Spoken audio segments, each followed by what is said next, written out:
Hello. Hello, my name is Brenda Power, Medicine Woman, and I am grateful to be here today. So Spirit has been, downloading new information about helping you sculpt who you are. Okay. It kind of like a makeover, I would like to say. Why would I say makeover? Because everything that Spirit's been doing has helping us evolve, getting closer back to our true identity, our authenticity.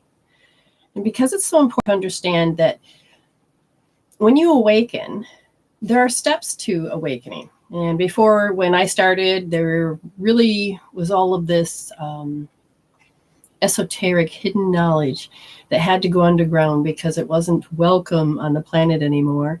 It was shunned, condemned, shamed. And now you're coming into a space where the involution is over and the evolution has really begun, and we're moving more out of the transitional state. Now, let's just explain this real quick. The transitional states have everything to do with taking time, getting lost, getting over something, getting over a person, getting, like divorce can be up to 2 years. I have seen other little events that takes about 2 years for everything to happen. Now, even if you say yes, please, right now, I'm not going to see it. It's going to be when Spirit has spoken. And when, after about 30 minutes, and when Spirit is done, then I will ask you to say yes, please. But there'll be usually a hashtag, which I forgot to put up there, which is my code, and then a yes, please. But you can even simply do it. It just goes my code, and then what you want to talk about. But it can't be long. It just has to be loved one, fear, job, whatever. But we're not going to talk about that. So hang in there. You'll get your 1 minute free reading. But what Spirit does want to talk about, like I said, is that we're coming into this new identity. That means a lot of you are going to be waking up to finding out what kind of cause and effect, the effect side of the equation, what it was like to receive the energy that comes at you. We're actually becoming more in balance, because you can either stand in all the cause and be the cause of everything, or stand in victim consciousness and receive everything. But we're coming back to that figure eight of balance, and that seesaw or teeter-totter, and the fulcrum's always been the same. It is you consciously choosing to live. But you didn't know most of the time it was about consciously choosing to. And that is where the transition starts to come in. Now, even though I had already gotten over my husband, my ex, it's just that you have to do closure. You have to end things. You have to change things. And when you don't do that, and you still hold them responsible for the hells that you're in, you didn't create closure. You haven't even moved on with yourself. So that transitional phase lets you look at all of the personalities that you've taken on, all of the personal realities of the emotions, of the reactions, the auto responses, what kind of person you become. And if you have no choice but to live with somebody you don't want to live with anymore, or have to share responsibility with, you have to understand you have got to let them fall. The hardest part is that that's not your identity anymore. You got to learn that Spirit isn't here, is the one in control. It's your true authenticity. And so every time you separate your spirit and you have to go in and control everything and make sure everything's good for this and everything's good for that, then you haven't grown. You need to wake up and notice that you need to give and surrender that ego willpower, because it's false self-assuredness willpower, which doesn't help your chakras at all, because the back chakras are about willpower. And if you are trying to force something instead of using that inner power from Spirit, then you're going to have this chaos that looks like it slaps you every day. Your program will keep showing you every day what kind of things you have created. If shit keeps, go showing up in your face, you can't seem to evolve past it, which means you have an arrested development. You need to go into a direction of understanding What identities did you choose to take on? This Lionsgate portal is very important because August 8th, okay, it is helping you let go of those identities. Victim consciousness, having to be a narcissist and control everything, being the energy vampire. If you notice the title, it's about being, it says energy vampire. And we're going to help you understand just a little bit further what all this means. But just an announcement, on August 8th, Spirit wants to come through, and it's going to be a very dramatic event. So it can be live, or you can pay and watch the recording later.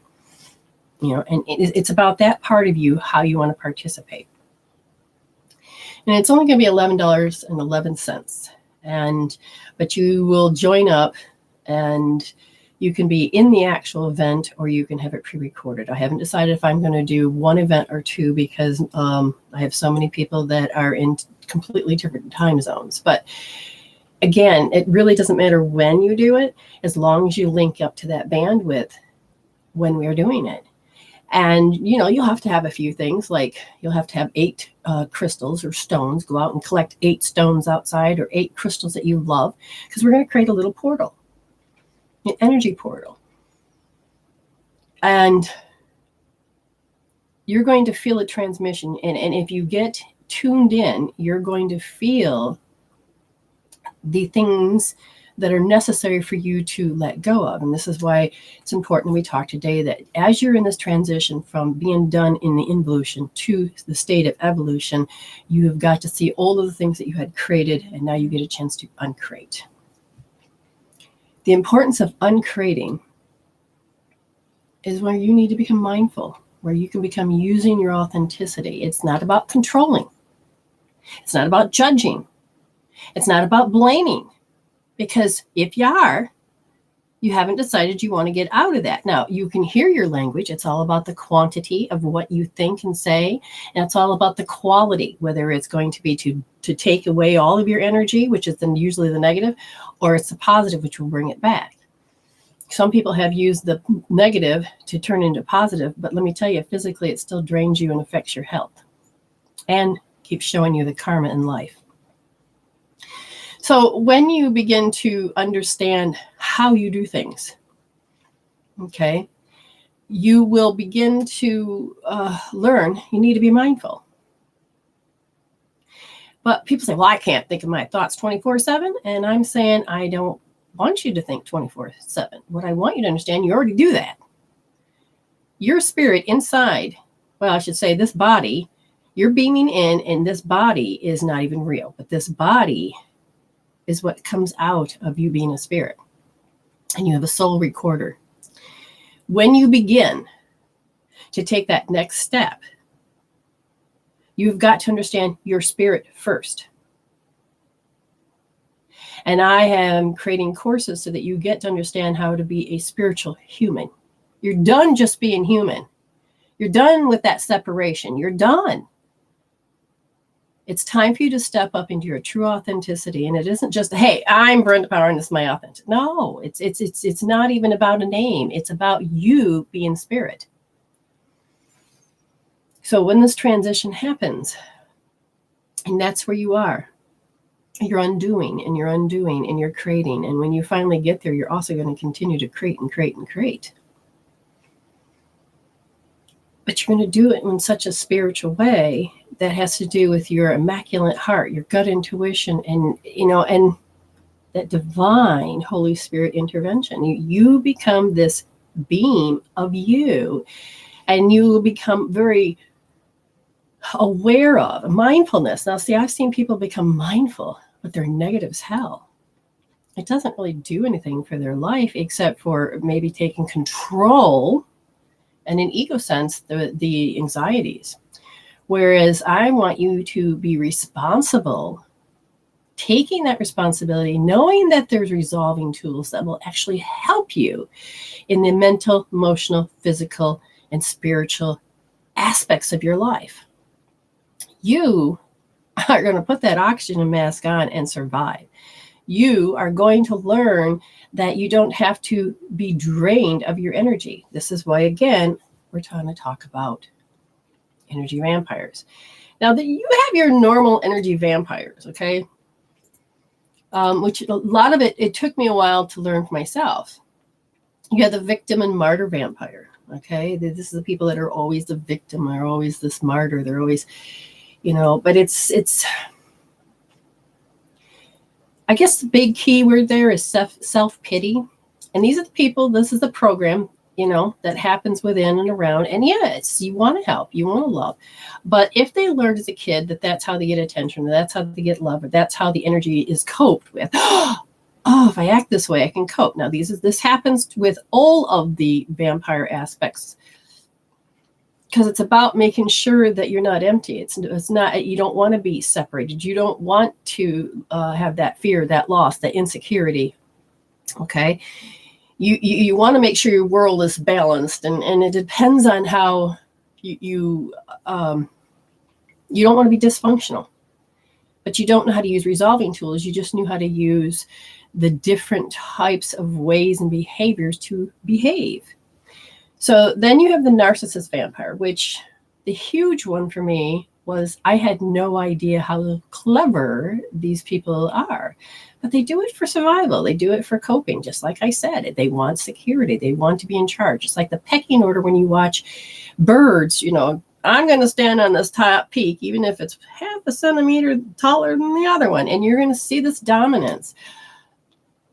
But that is not your authentic self. It's not even getting close to that part of who you are. You just learned all these tools and techniques that are going to help you,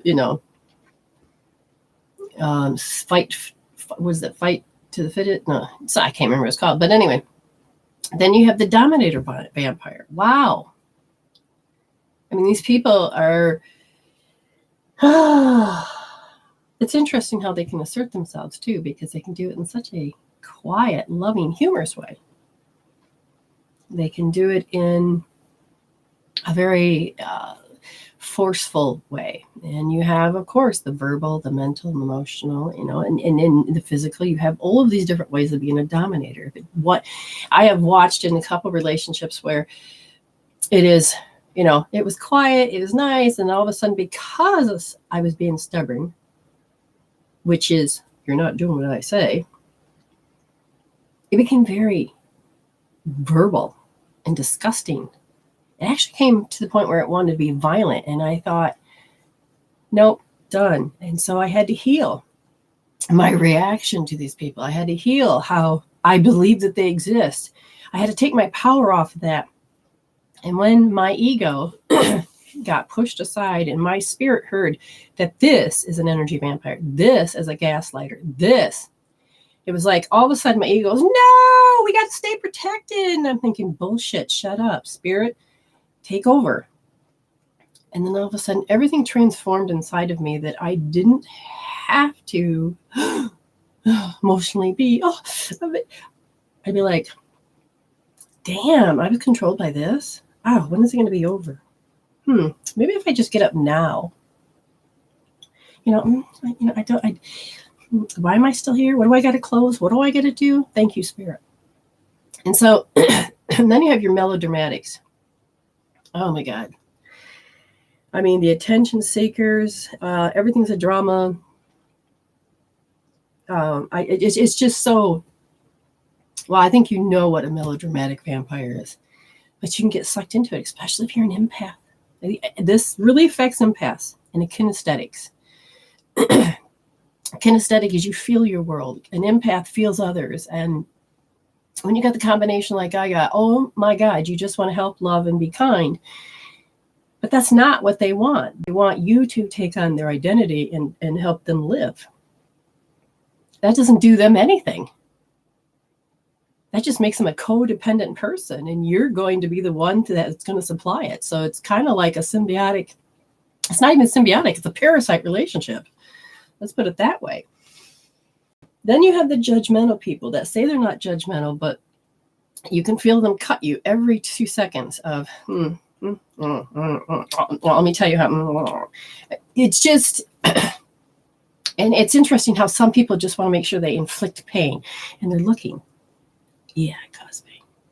But it's again, that's how I notice with a lot of vampires, because they're looking for those cues that's going to make you less than, so they can, my world feels safe because I've controlled it. The innocent vampires. The helpless type. Now,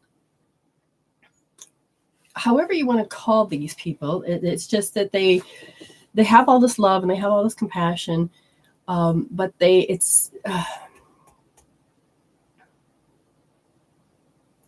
but you don't have no time for you.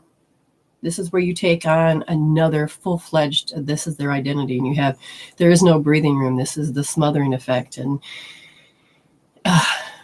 these are the people that are very loving, very sweet sometimes, and they don't understand because they just want to connect with humans. But the problem is that it's another way of, so they don't feel. A lot of people just don't want to feel. And it is to keep themselves busy, do something else. And again, the energy vampires,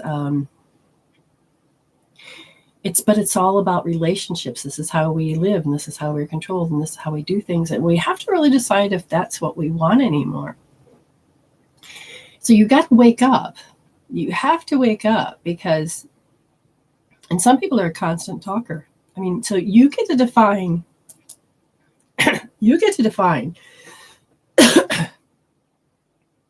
oh, somebody feels like I'm talking about them, so they're saying, don't talk about me. Not about you. Unless you heard yourself defined, then you can look at the Lionsgate and decide that this is the energy or the identity I want to release.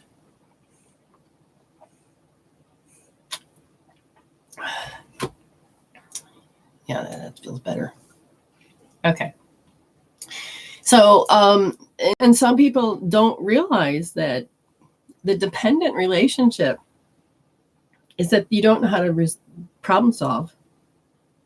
And so you attach to somebody that does. You don't know how to be alone, so you attach to somebody that, it's all about the mirror. It's not about blame. So here's the thing about the mirror. Why in the world would I, become a vampire? Well, what if you were young? And because I know by the time you hit age 15, 16 is when you can begin to shift that thinking, instead of being so vulnerable, instead of so innocent, instead of so open. And it's not that those are bad things, but the thing is that you don't realize that the filter of, I just talked to somebody 24 hours a day. Why are they all of a sudden take that 1 minute for themselves? What's wrong with me? And if you've done it in the past, is it showing up now? Again, you got to release these things about yourself where you judge them, you rejected them, it's all about resolving. Okay. Very, very important. Now, yes, we have some people that have you can pay ahead of time, however you want to do it. Somebody has, they're just taking a break because they're clearing off the people off me. So just give me a second for them to do that. And the thing is that if you're in ego and you're trying to keep yourself as a priority without really knowing your true authenticity, you're going to do a roller coaster, and you're just going to be like a ball that's going to keep bouncing back into the same court. And the roots are just going to pull you back. I mean, it's a rubber band effect. It's just going to keep doing this. So what I'm teaching my classes, and which I'm going to open up soon, has everything to do with understanding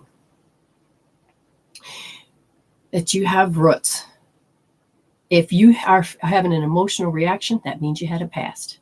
And that past has roots, and the roots, you never see the fruit until you see the roots really take and develop. And a lot of you don't realize that you have developed deep roots, and a lot of those deep roots are through the genetic line, through the soul line.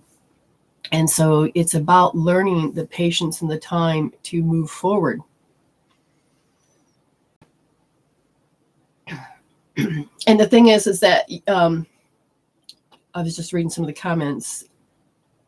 When you take a look at this era, you get to learn about your who you are, okay? The sensory part of you.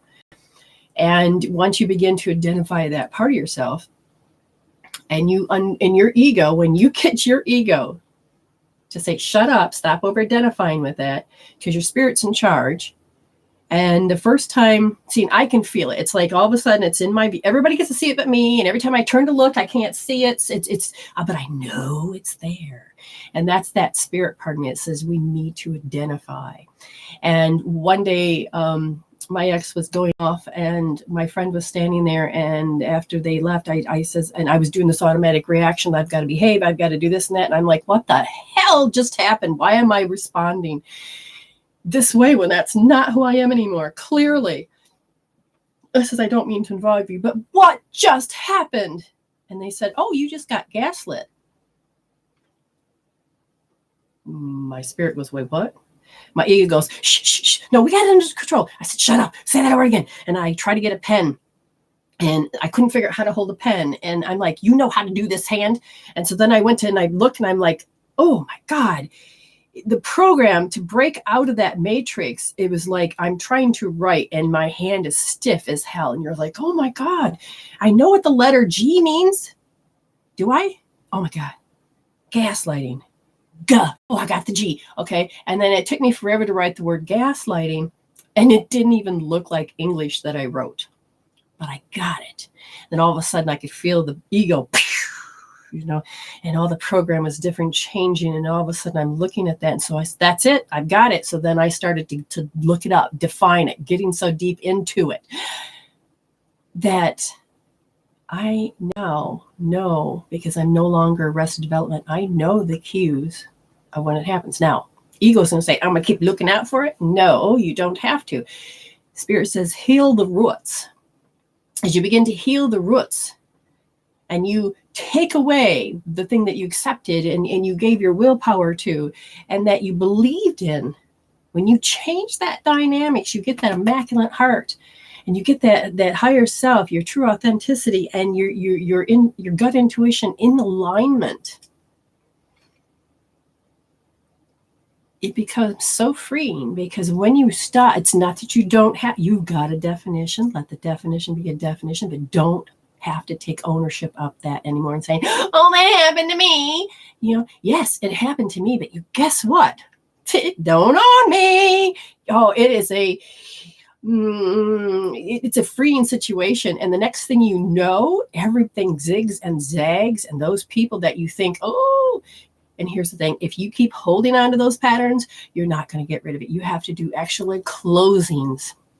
And you have to create that closure. And you have to make those big decisions to be active and be mindful of, I don't want that. And then all of a sudden it's like, oh, but what if? No, heal the loss. You think the loss is there, but you've already lost so much. So keep healing. You know, because when you begin to heal, you grow, you mature, you spiritually mature. And when you spiritually mature, all of a sudden that wisdom starts to be there for you. Now, like I was looking at Serena and she says, and that just drains you when you go into circles. Yes. Now here's the thing. You have energy medicine as well as resolving tools. What does that mean? You now can learn how to do certain exercises like the Celtic weave, which connects up to the joy, the strange flows, and you get to move that energy. And as you move that energy, and you may not think you're doing it, but let me test you any day of the week. If you're weak and I give you a tool, you can become strong. You'll then begin to have that value. So I'm trying to figure out how to incorporate to give you tests through the videos to get that next state. So you don't have to keep repeating the same story.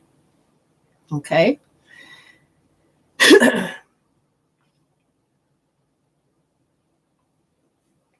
Good. And the thing is when you begin to have, resolving tools, then over to energy medicine tools, and you get to heal the roots, and then you build up your aura at the same time, and you get to resolve those chakras, and you get your willpower back, and you get to use the power of spirit instead of the force of ego, your quality of your thoughts, your quantity of those thoughts, it moves you in the state of joy. I mean, I wake up every single day happy as a lark. It's like, ooh, what do I get to do today? And I get to download spirit, and it's like, ooh, what's my purpose? What to do?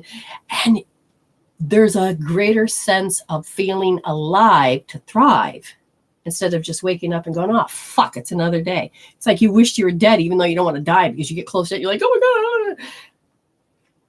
You know, to some degree, you're stuck in a program. But somebody sent me, I can't remember who it was, somebody sent me a little meme that says, I hope I'm not this woman.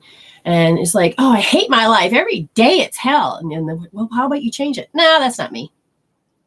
Well, guess what? You're being a vampire to your own freaking self because of your choosing to stay in it and saying, yes, please, more hell. I like that. Okay, cancel. Not to me. I'm just demonstrating. Listen to your language. And people don't realize it, but when you wake up, you're like, you begin to hear it, right? And you start correcting it. And then you hear other people do it. And you have to be okay with it, because if they don't want to wake up, they're just going to think you're freaking nuts. Well, let me just talk the way I want to talk. It's just a joke. A spirit knows. And it's like, I'm sorry, your brain only knows a mirror. What you say to that person, you're saying to yourself. What you're saying to yourself, you're saying to yourself. You're programming yourself 24/7. You just don't realize it.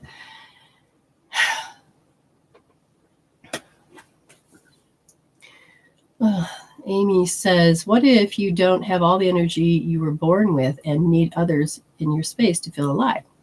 Let me tell you something. Your program is telling you that. You can't create energy and you can't destroy energy. It just transforms. So every time that same amount of energy, now I've seen people put their energy and misplace it, which means here's their energy, and all of a sudden they're like, oh my God, that bad thing happened. And then they accept it and they believed it. Okay, then their emotions, they think it and all this. And then they put the willpower to it. So a certain amount of that energy will go over here. Okay, so then you get smaller. And then you then think, okay, I don't like this feeling. And then all of a sudden you problem solve with the ego state or the conscious level of where you're at. And then you end up drawing in, and your brain says, oh, that person made me whole again. That's a lot of responsibility to put on that person. But it was a way you coped, handled, dealt, and pacified. My job is to help you to see those programs without feeling like it's a flaw, because you're not. We all created some really amazing shit in our life. But if you can learn to see the perspective as a kaleidoscope and learn the difference and begin to heal those emotions, your perspective begins to change. Understand, your thinking, your nasty ass thinking, or your stinking thinking keeps coming up. It has because you have a past that has taken ownership. It has taken roots. And when you go a little bit further and you dismantle that, okay, you'd be amazed. Watch. Those nasty ass thoughts won't pop up unless it has a past. And the past will be these emotions, these chemical peptides that says, oh, this trigger is about, oh, I see they're an asshole. How much do I believe in an asshole? And how much do I resent it? Now, all these meridians go, oh, yeah, we had, the gallbladder says, oh, I have resentment.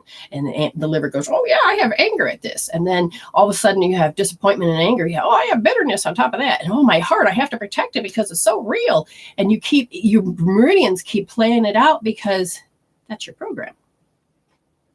And your thoughts are just going nuts because it's emotions going off. And then because it's all in the past. And once you begin to tap into that, which means you consciously have to become aware. So the unconscious incompetent will pop up And you become conscious of it. And no longer is fate. You get to be mindful. You get to be in charge. And then you get to use your healing tools, the resolving tools, your energy medicine tools, which shoves you into the cause and the effect side of the equation. You become more balanced. And then you get to change your thinking. And then guess what? That emotions, because you're using tools, fizzles out. That fight, flight, freeze finishes. Do you understand? Because Dr. Scalar, he would talk about how the polar bear would be going through a traumatic event, and then all of a sudden at the end, it would shake it all out and then go back to its life. But because we're so domesticated, we held on to all that stuff, and it's like, ugh! Resolving tools help us shake out or resolve that emotions down and out. And the thoughts that were so become clear. I had this woman the other day and then, it has to be this way. It has to be this way. I said, let's do eye accessing. Our sensory system, our eyes, our ears, our inner, the feelings, all of these, taste and smell, take pictures and they store it in the brain, and the mirror looks at each other, and you have all these triggers and many things like this occur. But when we did eye accessing, it was like, you mean I don't have to see it that way anymore? Oh my God, I don't want to. I said, you want it back? No. Good. Because that means you're consciously seeing the unconscious. You're moving in the right direction because you are now becoming from incompetent to more competent without being cocky. You're like, I'm getting some wisdom. Now I'm going to apply it. So, if you feel like you weren't born with enough energy, understand these are programs. And we can help yourself and you can help others, but it's not our responsibility to make anybody happy. So those that are constantly trying to make other people happy, that really isn't your job. You don't know how to make yourself happy. I just had a woman that she's pretty much just deflated, depleted, and just life. And I says, you're going to have to have closure. You're going to have to create a new life. You're going to have to figure out how all these pieces work without repeating the same story. And you have to be bold, and you have to think differently. You have to do something different. How about you show differently today? It may feel foreign. But to feel alive, you have to take those emotions that says, hey, guess what? You don't feel alive. Even though I don't feel alive, I feel empty, I feel lost, I feel fearful, I feel dead. It's great that you can look at your friends and say, you make me feel alive. You help me feel together, because you're going to retransition what friendship is. Me and my husband bounce off each other in such a loving way. I adore this man. He adores me. And when we have any complications, it's like, stop. Okay? We're out of sync. And I know that my mirror is him, and he knows his mirror is me. And we're like, what the hell just happened? And before you know it, we're saying the exact same thing, but completely different on the kaleidoscope of life.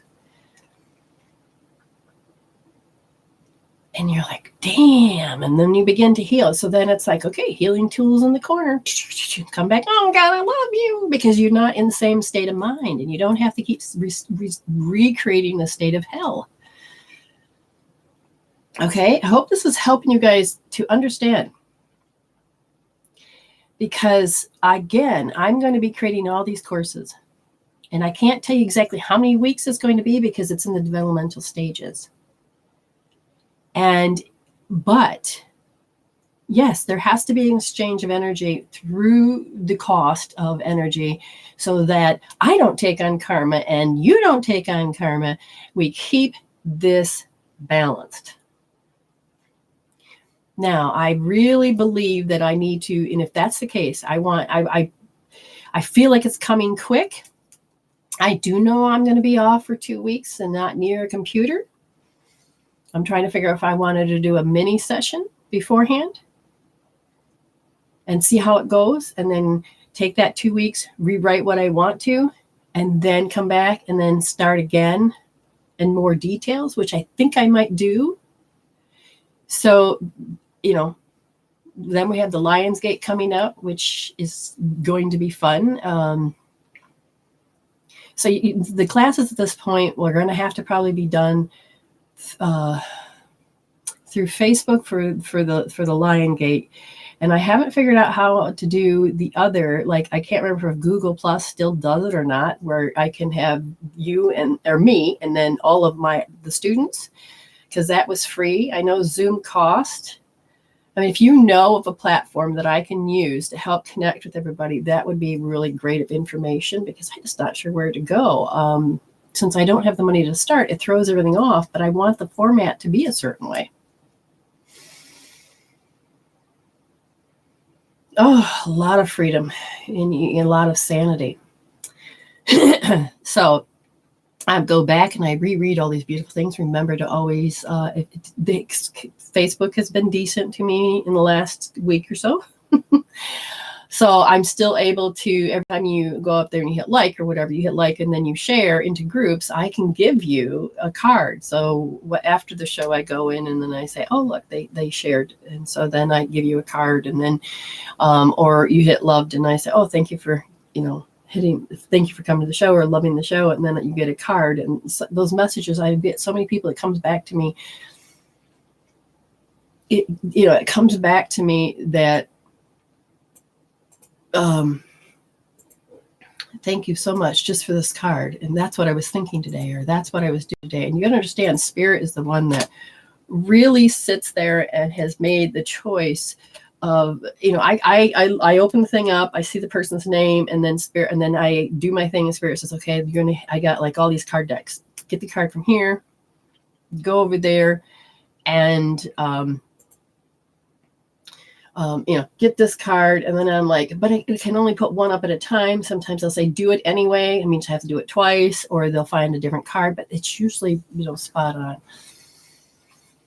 Now I'm going to check the mailbox, because I know we're going to get ready. And what we're going to do is we're going to do the paid readings first. And then after the paid readings, then we will do the minute free readings. And the first person on the docket is Devane Austin. Devana. Oh, here we go again with that. I can't say the names properly. So we have 3 people. Let's see who the other ones are. Songbird Crystals. We'll have to figure out who Songbird is. And then, oh my God, I'm going to be able to say that. Sujata, and then Rad Hakarishana. Oh, I'm butchering it. I'm so sorry I butcher it. My brain doesn't see things, not in this state. Okay, Spirit is switching gears. So like I said, the first person is going to be Devana. And the other people, if you can tell me, we'll just say, whoever paid for the reading, then say, whatever your name is, or whatever you said you paid. Oh, Tammy Smith, your song. Gotcha. So we have that one. And I put up the link down below, so it's up in the top part too. That's the direct link. You can push that and hit the direct link. What? Okay, so we're going to call in some family members. So if you have, if you want to call in and we do 11 minute, you can get so much more information. And then, or also, I can do it just like this, but tell me what you want to talk about. So Boston, are you here? Okay, that's the other one. So you have that one and that one. So I know who the 2 people are. So Tammy, you'll be second, and Sayada Vada. Oh God, I'm sorry. I suck at this, but anyway. Where is she at? Give it a second. Unless if somebody knows her, then see if you can, try to find her. Because I don't really want to go out of order, but if I have to, I will. And then Daniela Guerrero. Okay. Oh, wait, that might be a different thing. She might be. Oh my God, somebody sent me a gift and don't need a reading. Daniela oh, can't say it, but thank you. That's a huge gift. Many blessings to you. I'll be paying this forward for you, sending angels your way if you need it. Thank you, Spirit. Just give me a second to receive this energy and to give the love back. Call her Sue. Sue, is it okay? Oh, Sujata. Oh. You know, and it's interesting because Americans roll their R's and do all this other stuff.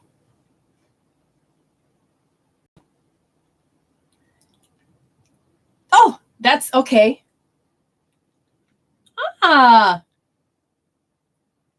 Okay, so again, we need to look for Devane. If she's not here, then I'll have to put her second. I don't know if I can do it. Let's see. Her name was Devane. No, it's not going to let me do it. Why? I don't know.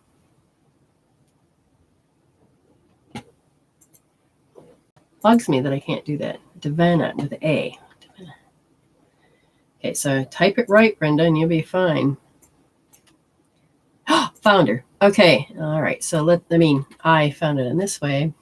Are you here? Let's see if we can find her. Okay, if not, we will then go to number 2. So I'll give it another second. Remember, tell me what you want to talk about. And if you wanted to call on I probably should see if it's on. Some people like to do the calling. Oops, it's not opening up. Come on. There's a lot of heat right there. Way too much heat. Oh, Lenore, you're here. Cool. Where is she? Okay, if anybody can locate her, great. I'm just gonna go to the next person and hopefully Spirit will see her when it pops up.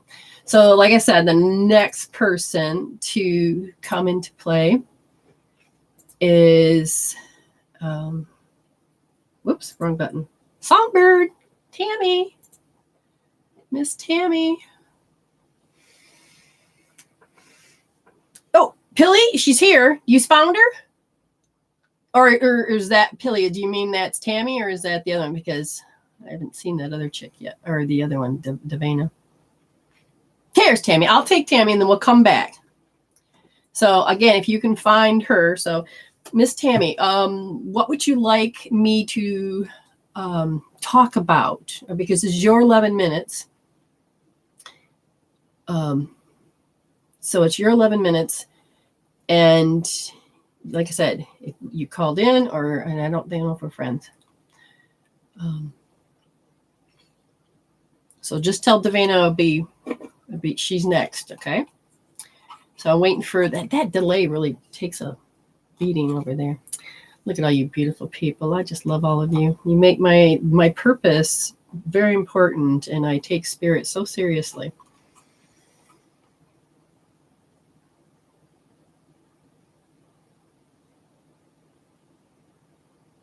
No, I don't think so. I thought Demi usually comes up herself. Angels' messages or relative messages?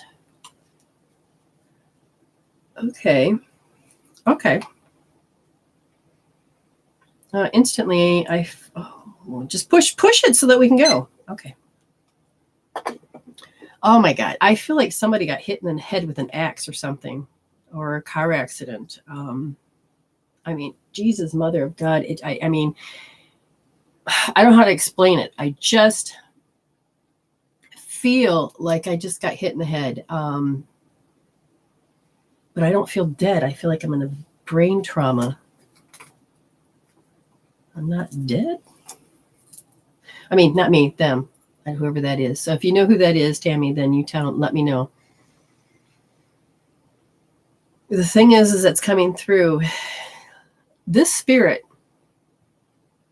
Do you know anybody that has gotten hit in the head or damaged?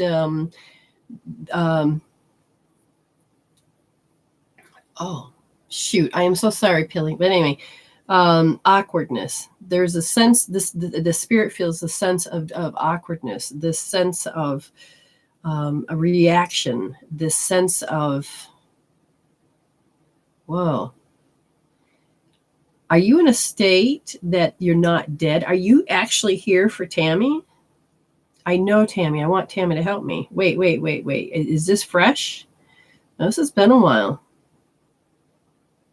Okay, so there's somebody coming through talking. So Tammy, if you could communicate with me, that's great, because if this person, what do you have to say? I know you're confused. She can't help you. You have to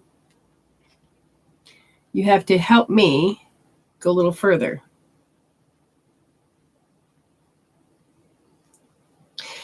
Okay, so this person sees lofty energy around you. And I guess because we were talking about energy vampires, I don't think you realize how much you give, and give. But you have set it up so that you continue to get treated in that way.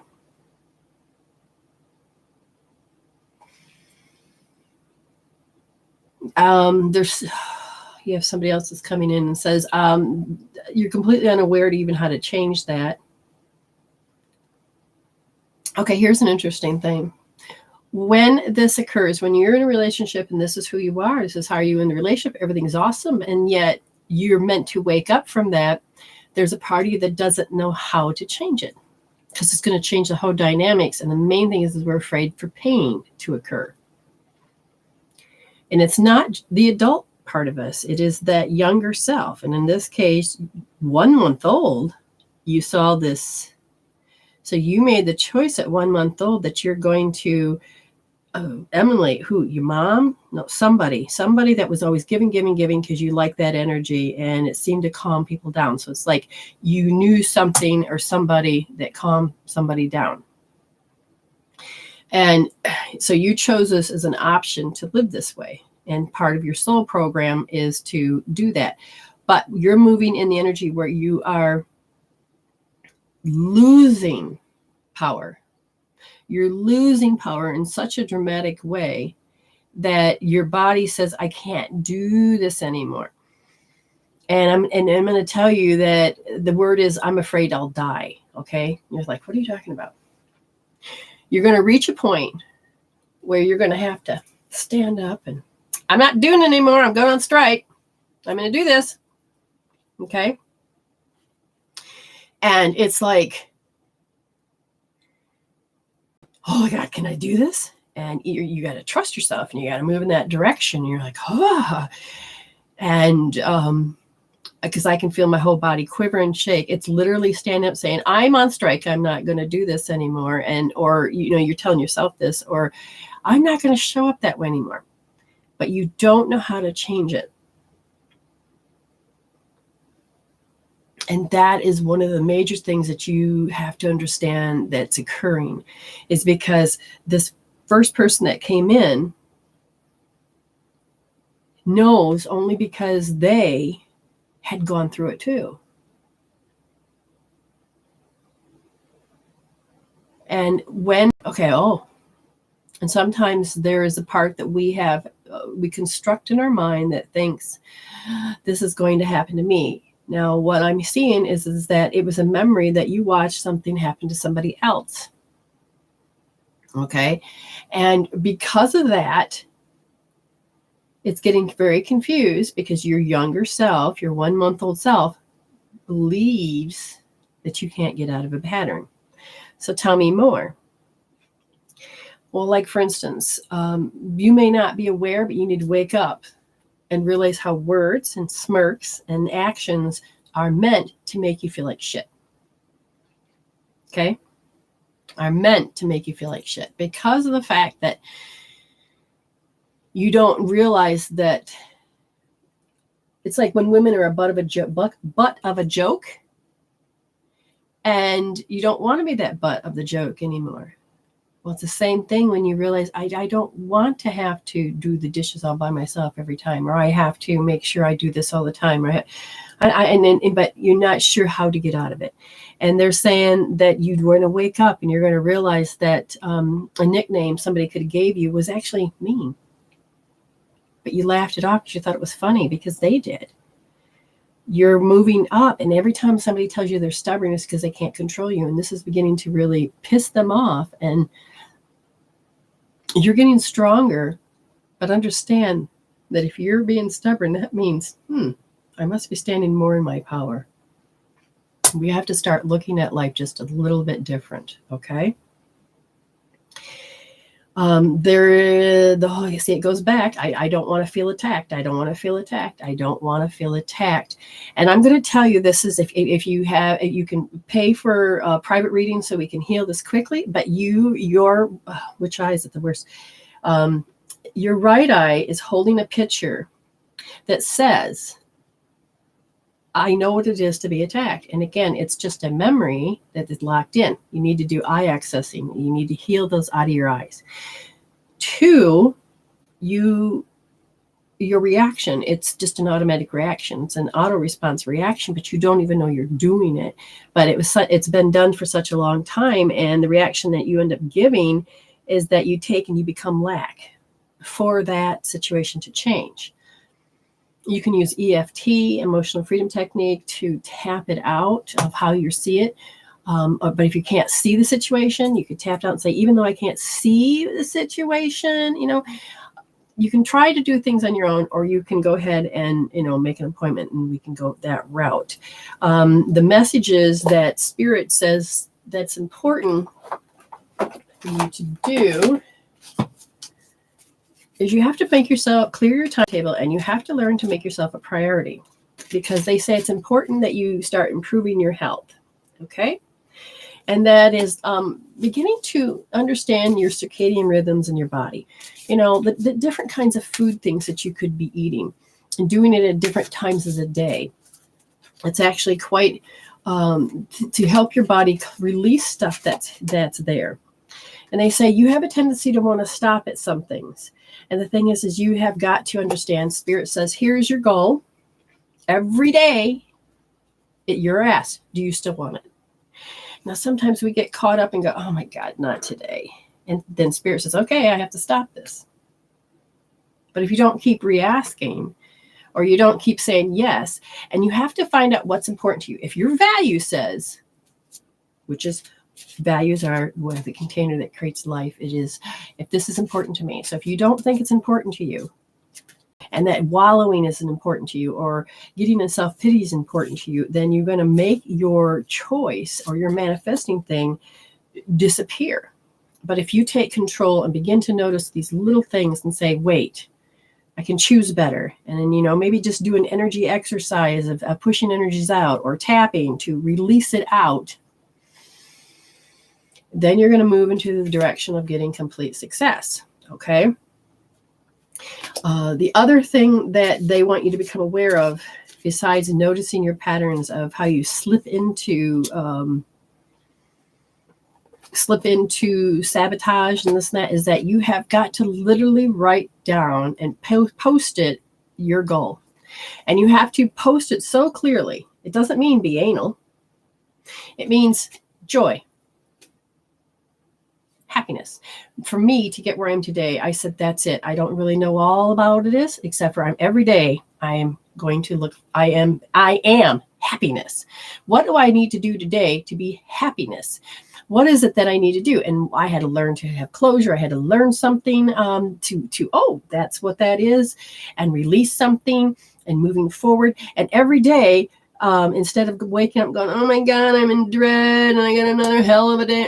No, stop. Those aren't happy thoughts.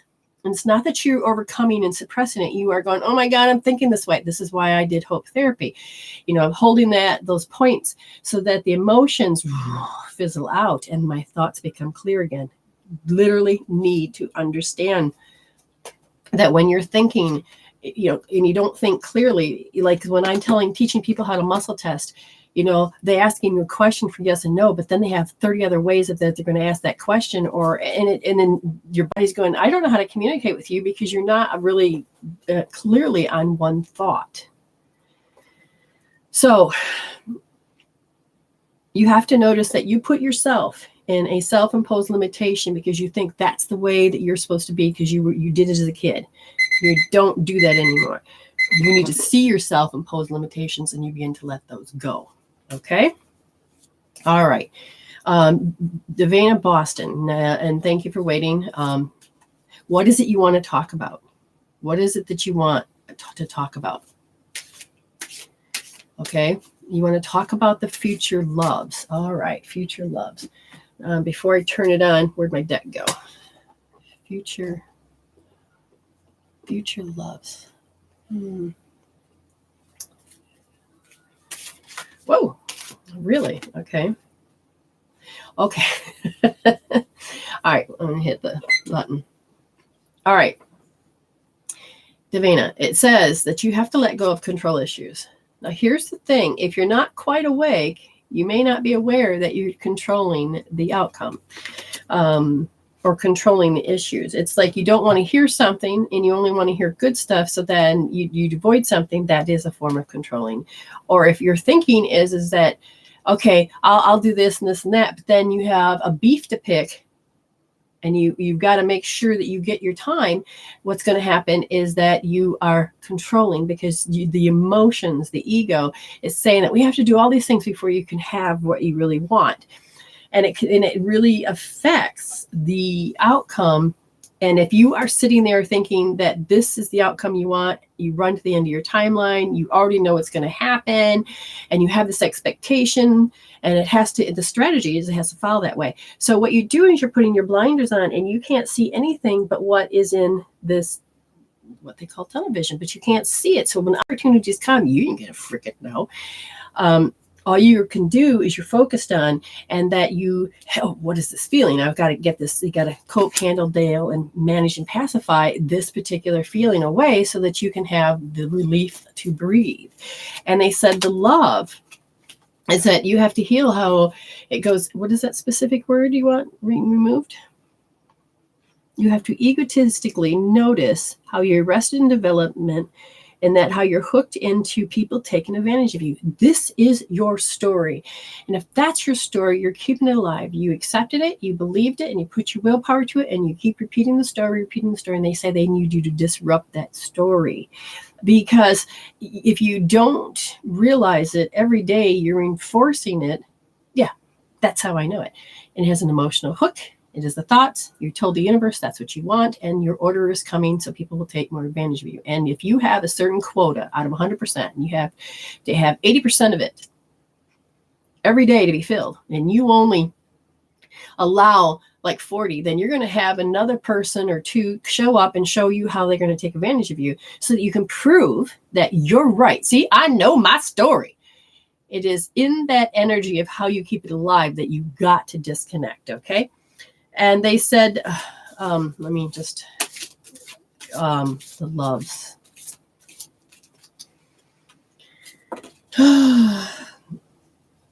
When you are with somebody, you get in the holiday stage, the honeymoon stage, but you lose yourself.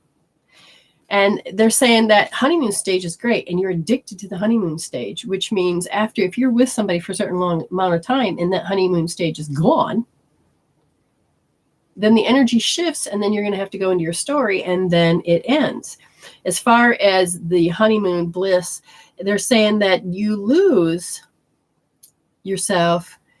Which one are you pointing to? Because the oh my God moment of when you were 6 years old. So at 6 years old, something you saw that freaked you out. And was it about relationships? Yes. And you didn't want something to happen to you. So if you're doing a towards and away from it, you want to go towards love, but you want to avoid this oh my God moment, then you're going to attract in happiness and joy, and then it'll disappear because you have to then try to avoid the bad thing. And you're just repeating that particular past. And they said that there is new love, whether it's a person, place, or thing, hobby, or whatever. It's right there. But they're saying that you can't see it because of that incompatibility issue. So let me ask Spirit, what do you mean by incompatible? Yes. So we are like a magnet. We'll push and pull things away like I just explained. But in this case, okay. So when you're compatible, it's like a plus 10. So far, they're saying that you're a plus 6.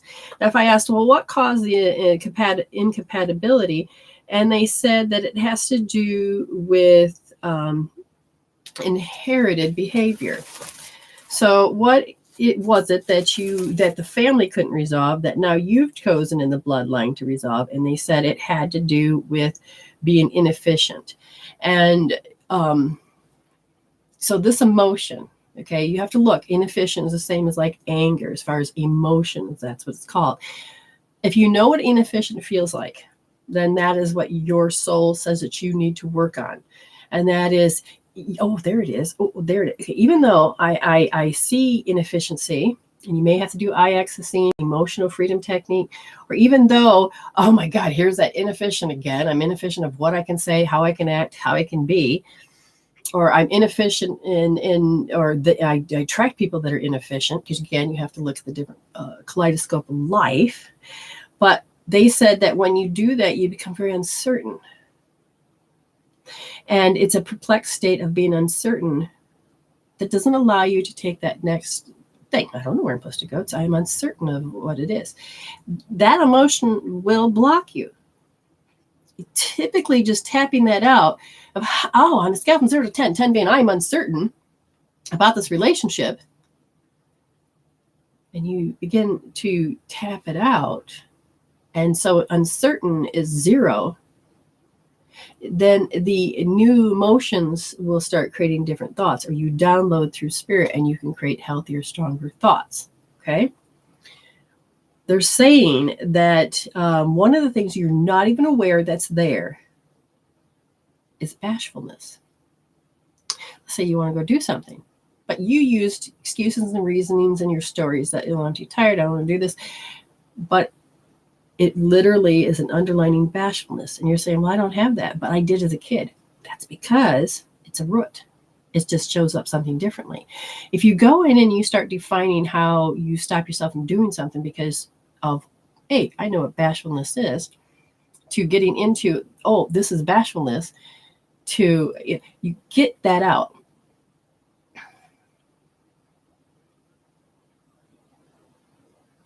But see, this is a thing it's you says not for a partner, but relationships and people, places and things begin with you. If you have control issues and that is going to affect up any freaking relationship. Okay. If you have this, where you have bashfulness, then you have to, again, all these are based on, regardless if it's a new love or if it's relationships with people, is because they're saying that the rolling your eyes is just showing you that how you know that what you know. And that means how you do anything is how you do everything. You need to disrupt that pattern if you want joy and happiness.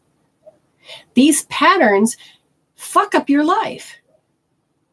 It's do you understand? It's what makes up who you are. Okay? If you just want me to say, okay, future contentments and loves. All right, relationships, future about relationship. They says you have got to not get into codependent relationships. And if you create a codependent relationships, then you have all the identity to have to take in responsibility, make that person happy, and become them, and then you're back into square one where you're like, oh, the honeymoon's over and this bullshit's happening again. You don't need trauma buddies. You don't need, unless you want it. If that's where you're at, then you have to see that's where you're at. And that's where you're going to say, I don't really want that. Okay. When it comes to, again, relationships, you're saying, got to stop saying that.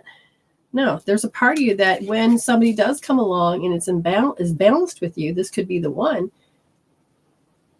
It's hard for you to believe it because of those old relationships. And so take a look at how that old relationship is interfering with how you have any relationships today. Because you may need to understand how you attract people in. Because if you're chasing people that, let's say you're chasing your father, you're like, why would I chase? Every child will end up having a parents.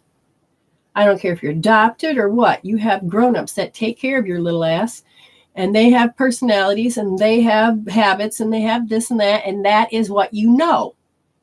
You take what you know, whether you're saying, I don't ever want that type of person in my life again, you're going to attract that person in your life again.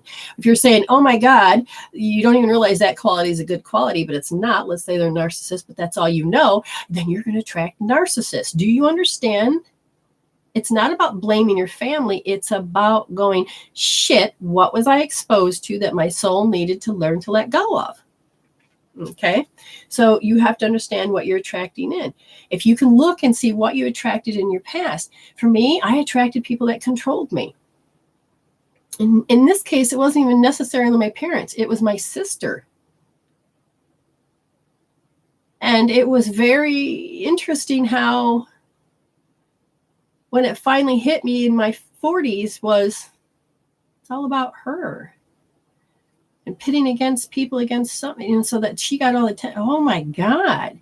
And then when I started to look at my past relationships, I could see how my sister was in each one of those people I was with. It was like, damn, it's waking up and seeing that you don't want that. So, is it good news? You can keep doing, it says you can bring people in. You can have great relationships. You can do this and that. But you're going to have the same issues that are going to eventually come up because your soul is asking you to resolve it. And your ego is just saying, hey, this is what I know. Okay. All right. Next person in line. We have, all right, we did that. And Tammy, next one is Sue Jada. Sue, sweetheart, if you're there, then tell me what you'd like to talk about. Okay. I should make sure. Yeah, okay. Just making sure. Oh, oops. Look, everybody. Okay, so so next is Sue. And that was a gift. Oh, God bless you. Okay, and the next one after that is Candace. Wait, is that for a reading or what you owe me? So Candace, you have to tell me if that's a reading that for you owing me or if that's for a reading. And then after that is Franklin. It's Drea. Mandrea Franklin. Yeah. Oh, cool. Oh, good. Gee. Bless me. Oh, yeah. Okay. Let's see. She says my kidneys. And or liver, but I think that's not mine. Okay, so we're going to look at that. So, clear. There we go.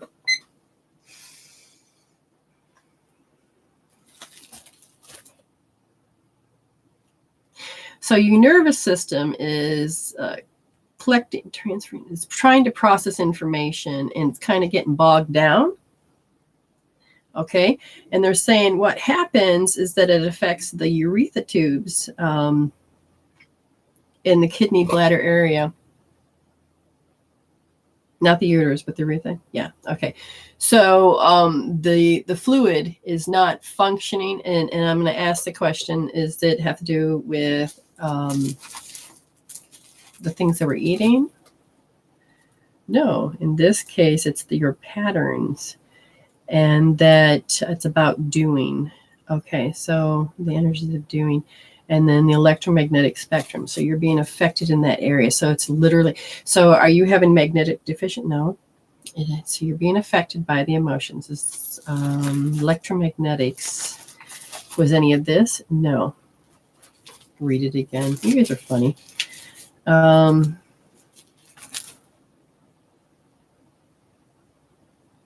Processing information. So so which part? The brain?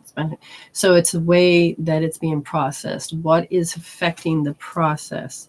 It's the connective tissue. So as the information comes from the brain to the body, it's the connective tissues. In this case, we're going to look at,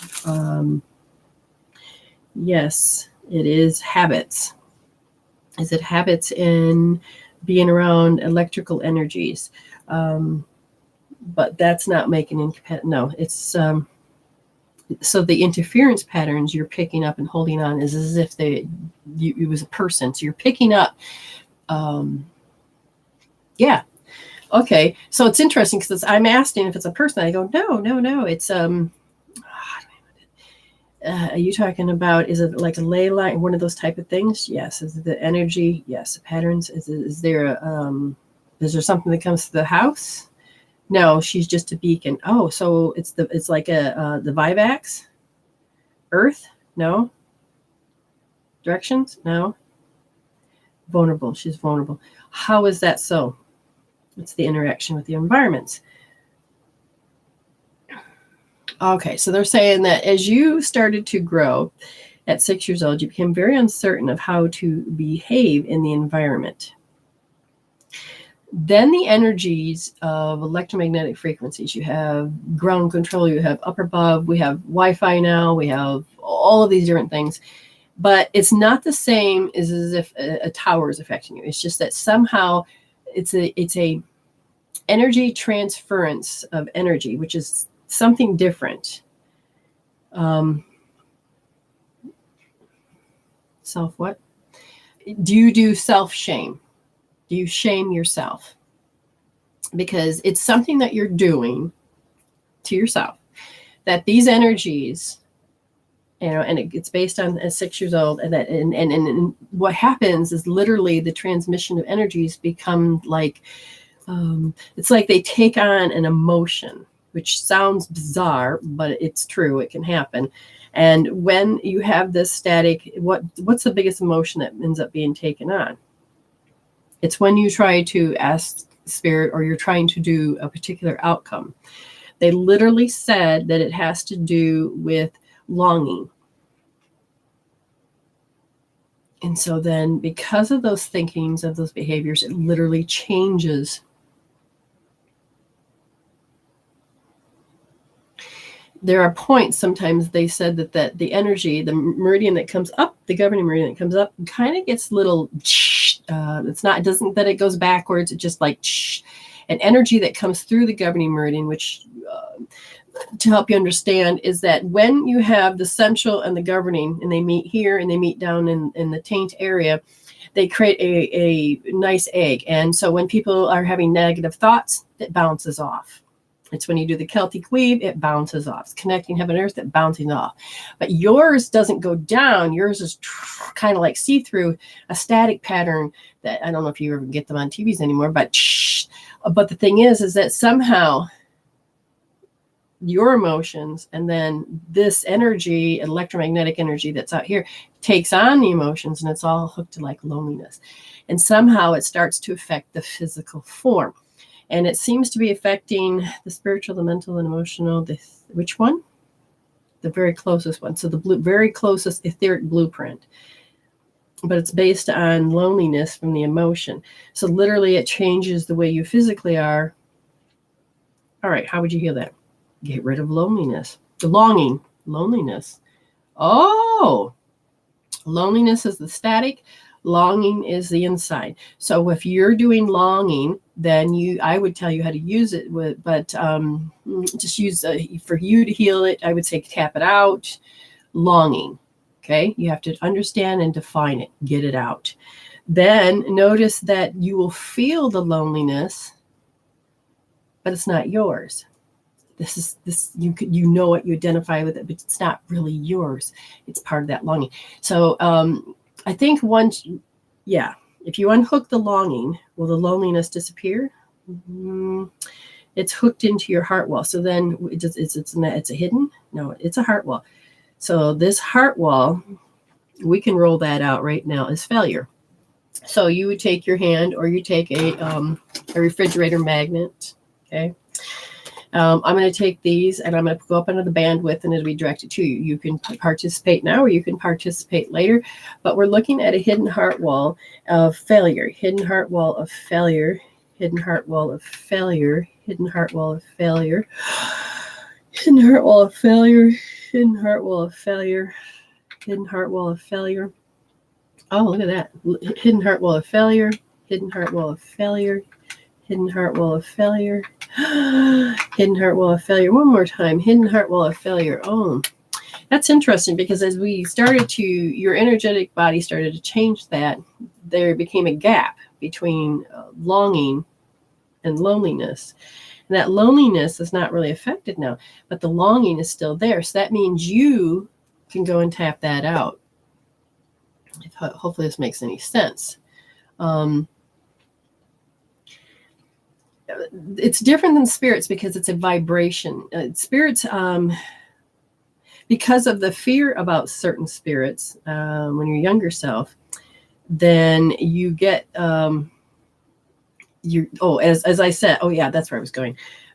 The governing meridian controls paranoia. The front part connects is this vulnerability. When this starts to go down, and the static in this case, you will feel certain spirits, and some of them will not be translating their energies correctly because it has to go through the filter of loneliness. And some spirits that you do hear that are healthy and strong, you can't hear because of that filter from loneliness and that filter of longing. You do have two spirits around you. Are they kids? Really? I don't even know if you're aware that they feel like that's your mama. So do they want to be born? No. So you picked up, you have. Are they attached? No, they're just following you. Interesting. Why are they're following you? Because you are longing for something. And once you heal that longing, then those spirits will actually get to be released. And they are thought form children. Interesting, even deeper. Oh yeah, so you really need to deeply heal this longing. And if you need help, you just set up an appointment because, you are very much of an empath, yes, but it is that energy that literally interferes that causes your translation of information to not be appropriately correct. But yeah, you are very much aware of the facts. So good job on you on that about the energies.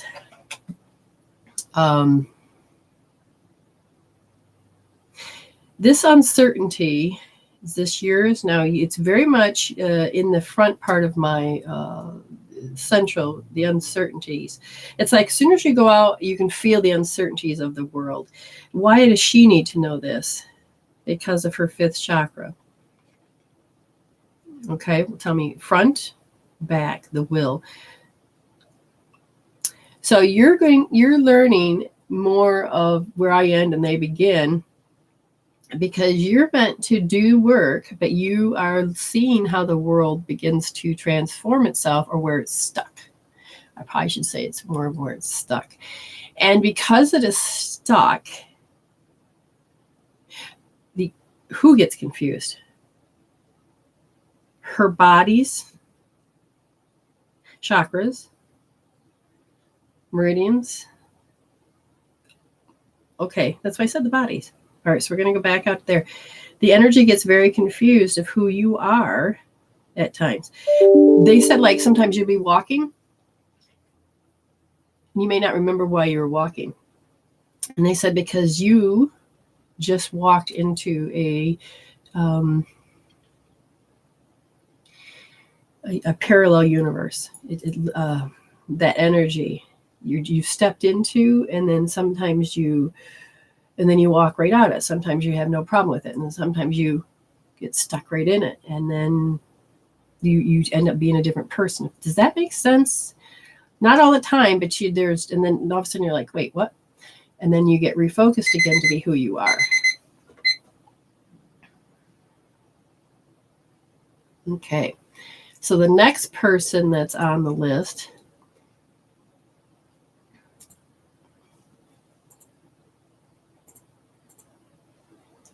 Oh, I got to find out if Candace actually answered me.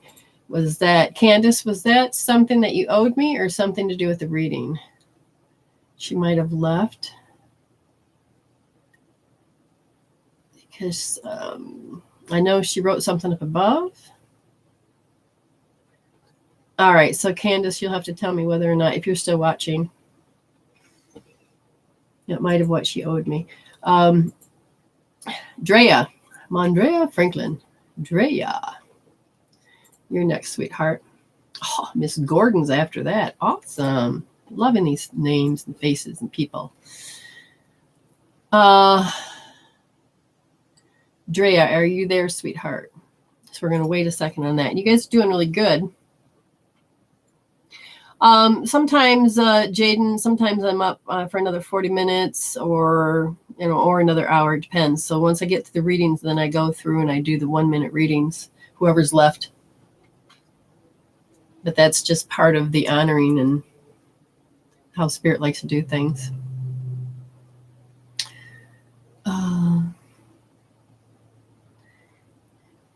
So a lot of you, there you are, Drea. So after the paid readings, I do a free minute for you guys, but I won't be going back and reading any of those posts. And because of that, you have to understand, once all the readings are done, and then I tell you to, it'll be which I did not put my code up there. And hold on, edit post. My code, my hashtag is Medicine Woman Brenda for me. Okay.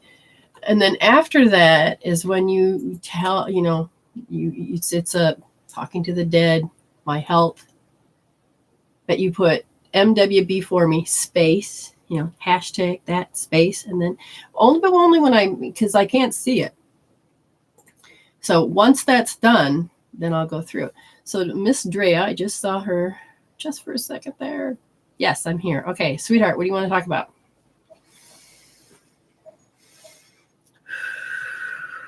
So I'm not skipping anybody. If you're here when it's time, you'll get your reading.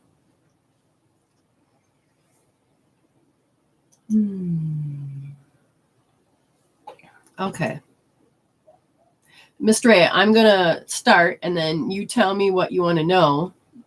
Okay, so there's that delay. Drea. Do you need to talk about money? Because it just circled around the fact it said money. Making money for yourself. Because it's weird because they said there has to be like this awkward dependency. It's kind of like expected of you to be dependent on people because that makes them feel useful. Does that make sense? It's kind of like the family dynamics, if that makes sense. And there's a part of you that knows that you'd like something different in life because in a way you have to, okay, Dre, in a way you have to, you're kind of growing. You don't want to be that old pattern. And because of that, so now I'm going to look where and what does need to be addressed. Who's worried? Families? The family's worried. So they have a habit of thinking and worrying and being that. If that's the case, if that is the case, then you understand that's them. And you're not having to, I know you have to answer and you have to please and you have to, and I know that you don't really think you do, but you are doing a particular pattern. And that's the left brain versus the right brain logic ability. There's a part of you, is that yours? No. Who thinks you're going to fail at making money doing that? Oh, I'm too independent and stubborn, but realize I need to be more open to help. Okay, but here's the thing. if they're really doing that dynamics, that would push you to be independent. Okay. But a part of you is like, if I go and do what they want, I think there's a part of you that may think, okay, so let me ask, are you afraid? Have you constructed it or remembered? Remembered. What did you remember? 2 years old. 2 years old is when, praise and reward and punishment. Okay, so you didn't like that dynamics. It's like told you can't do that, and you're like, watch me. Okay, but at the same time, did you see your family being? Oh, what is this? I see a family situation. I'm trying to keep names and stuff out of it. I see a family situation, and this is their behavior. So, money controlled the situation. All right, I just see a woman, it's like she has to do a certain thing. And then there's this part over here and this person over here going, oh, well, I'm the moneymaker. I hear if I can't do it, no one else can. It's a very old paradigm here that's sitting there. I think you made a choice at 2 years old is I don't want to be like them. And that particular choice would cause you to become more independent, and that you don't want to let anybody in. Now, all of a sudden, I feel like you're closing down. You're like, that's their issues. I feel like you're hard to say, and I can't let it in. Oh my God, there it is. And you want to have that heart connection, but you can't feel that heart connection. It's like, let's say you're watching TV and you're like, oh, that's what I want. You see your friends. Oh, comes to you and you're like, but I can't do it. I don't know how to. Is this a soul thing? Strictly soul? No, this is a soul thing. So you made, is it about making a decision? Indecisive. So indecisive of how, when, why. Indecisive. You're very decisive. I don't want help in this lifetime. Are you trying to evolve from something? Oh, wow. You made the choice that, no, I need to feel awkward. I need to do this. But because of that determination on the soul level, you've actually pushed the love from the love of others that you guys know you love each other. It's nothing. The bonding cord. The bonding cord is, it's there, but because if you really knew how to bond, it makes the feeling stronger, and you're like, the things that you're looking at, yeah, you would have had that. So you made a soul choice that you have to go it alone. Now, can you change that just yet? You have to learn. What do you need to learn? You need to remember at 2 years old, you shut it off. Oh my God. Okay. So what I can tell you is that, you know how you feel stable, everything's good, emotionally, mentally, everything's good, stable, but it became unstable. It became muddled. And if you look at the word muddled, you can look a little deeper. But what happens is that muddled instability, and how you coped, handled it, dealt, and pacified with it at 2 years old was to shut it off. Shut it off. Did you cut it out? No, you shut it off. It's like you literally said, doop, hit the switch, and you turned yourself off from feeling. Did you turn off the bonding cord? Yes, I don't want to feel that. I don't want to. What is it specifically you don't want to feel? Discouraged. Because now they're going back to that dynamics of those two people in the household. Because it was, once you start dependent on other, then you hear the discouragement. Oh my goodness. So it's this, would you say that there are any narcissists in your house, or gaslighters, or anybody that are negative talkers? I grew up in a household that were just negative talkers. It's just the way the consciousness was. I couldn't do that. All left brain. Yeah, all left brain. And so you learn to become indifferent. So now it becomes a self-abuse. And now you're longing and yearning, sorry, that's the correct word. And you're learning to be humble, you're learning to do this and that, but you can't get that connecting cord. So because of what they said, do you want, you'd have to go to the root, which is define what muddled is, really get the understanding of what stability is and how you know, not just the definition, but how you know everything around you is stable. Are you okay with letting that stability become unstable? Because you didn't want that as a kid and you shut it down, which means you can either set up an appointment or you try to do EFT but you have to face that instability, that muddled instability. You need to tap that out. You need to change that out. You need to resolve that out. And when you begin to resolve that out, then you begin to notice how you need to be indifferent. And if you heal how indifferent that feeling is, because it's indifference, and you own it and understand it, and you tap out how you know exactly what it looks like, you're going to start turning on that switch, and then you're going to be able to have that cord. Oh, I imagine they do. But in order for you to have future life with other people, we got to heal this so that you can attract the love and the joy, because you deserve joy. You deserve love. Okay. Does any of that make sense, Drea? What's this? I hope you're using your abilities. I'm so curious if you've developed any. So the energy out here, it's changed. It's become weaker. No, higher. Okay, so you want the higher frequency to be inside of you. So the higher frequency on the outside of you pushes people away. So the vibration inside of you is high, but you don't really want that as much as you want to raise your frequency, because when you begin to raise your frequency, you move into your power of space.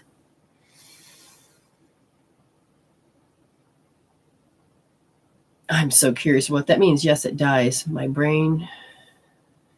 Oh, well. So we have to get inside, the vibration on the inside. So what stops the frequency to be raised up? Oh, it's their hysterical nature.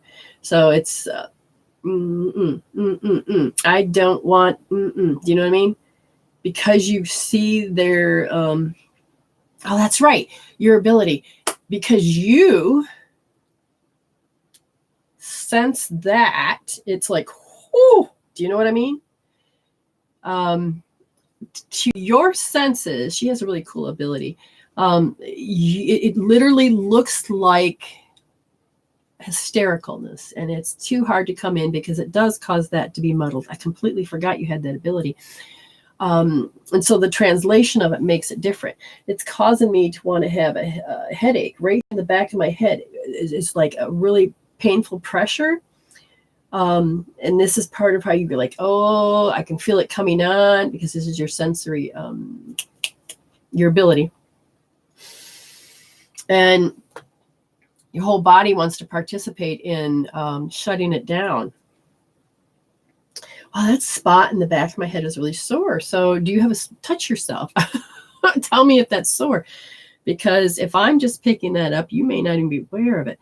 So this is what creates the, so this is the sixth chakra. Is a magnetically pushing. It's about the control of, oh, that's interesting.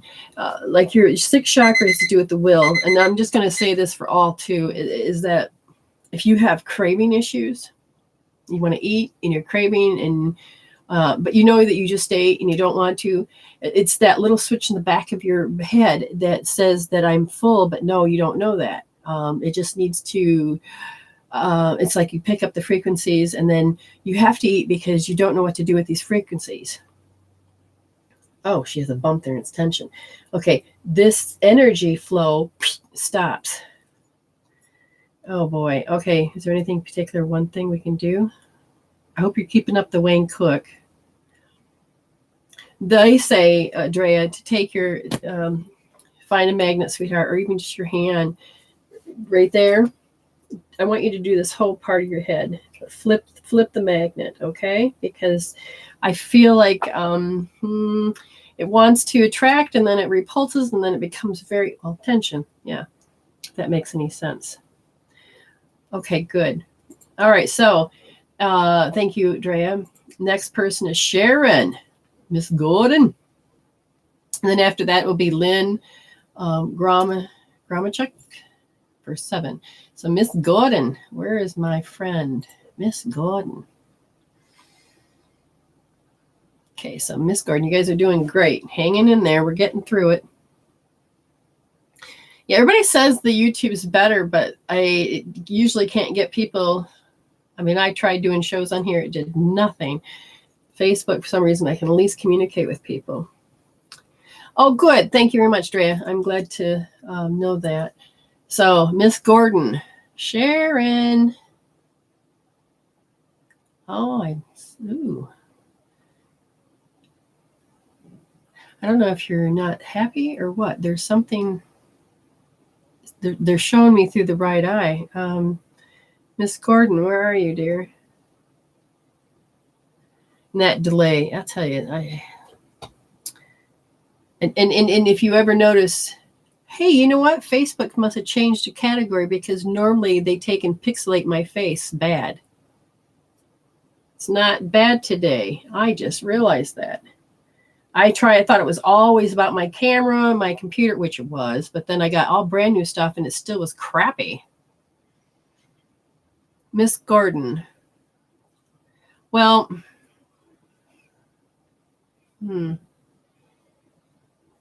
oh, that's right. I'm friends with. Let's see here. If I go Sharon. Oh, type it right. Sharon Gordon. Oh, it's not popping up.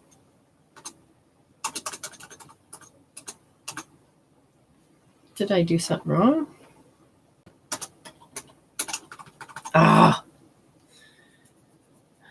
Sometimes people change. No, I think her name always shows up that.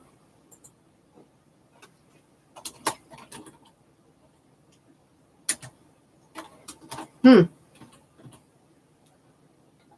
right. While we're waiting for Miss Gordon, well, we're going to wait for you for a minute, and let's see. Oh no, I have my 7. I don't want to bump her though.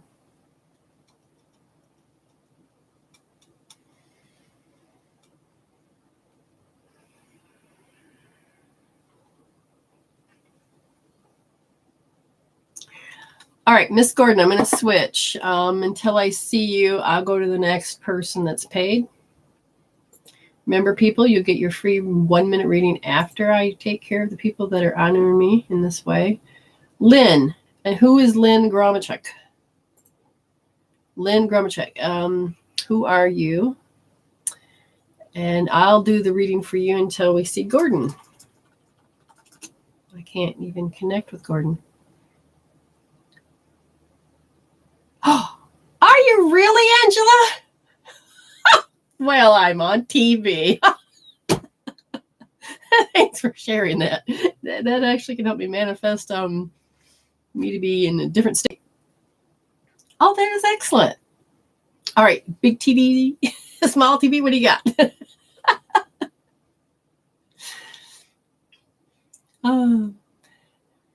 Cat, wait, now who goes under the name Lynn? Somebody paid. Lynn Gramachuk. Oh, maybe it's over here? No? Well, who is Lynn? All right, if you go by a different name. Oh. No?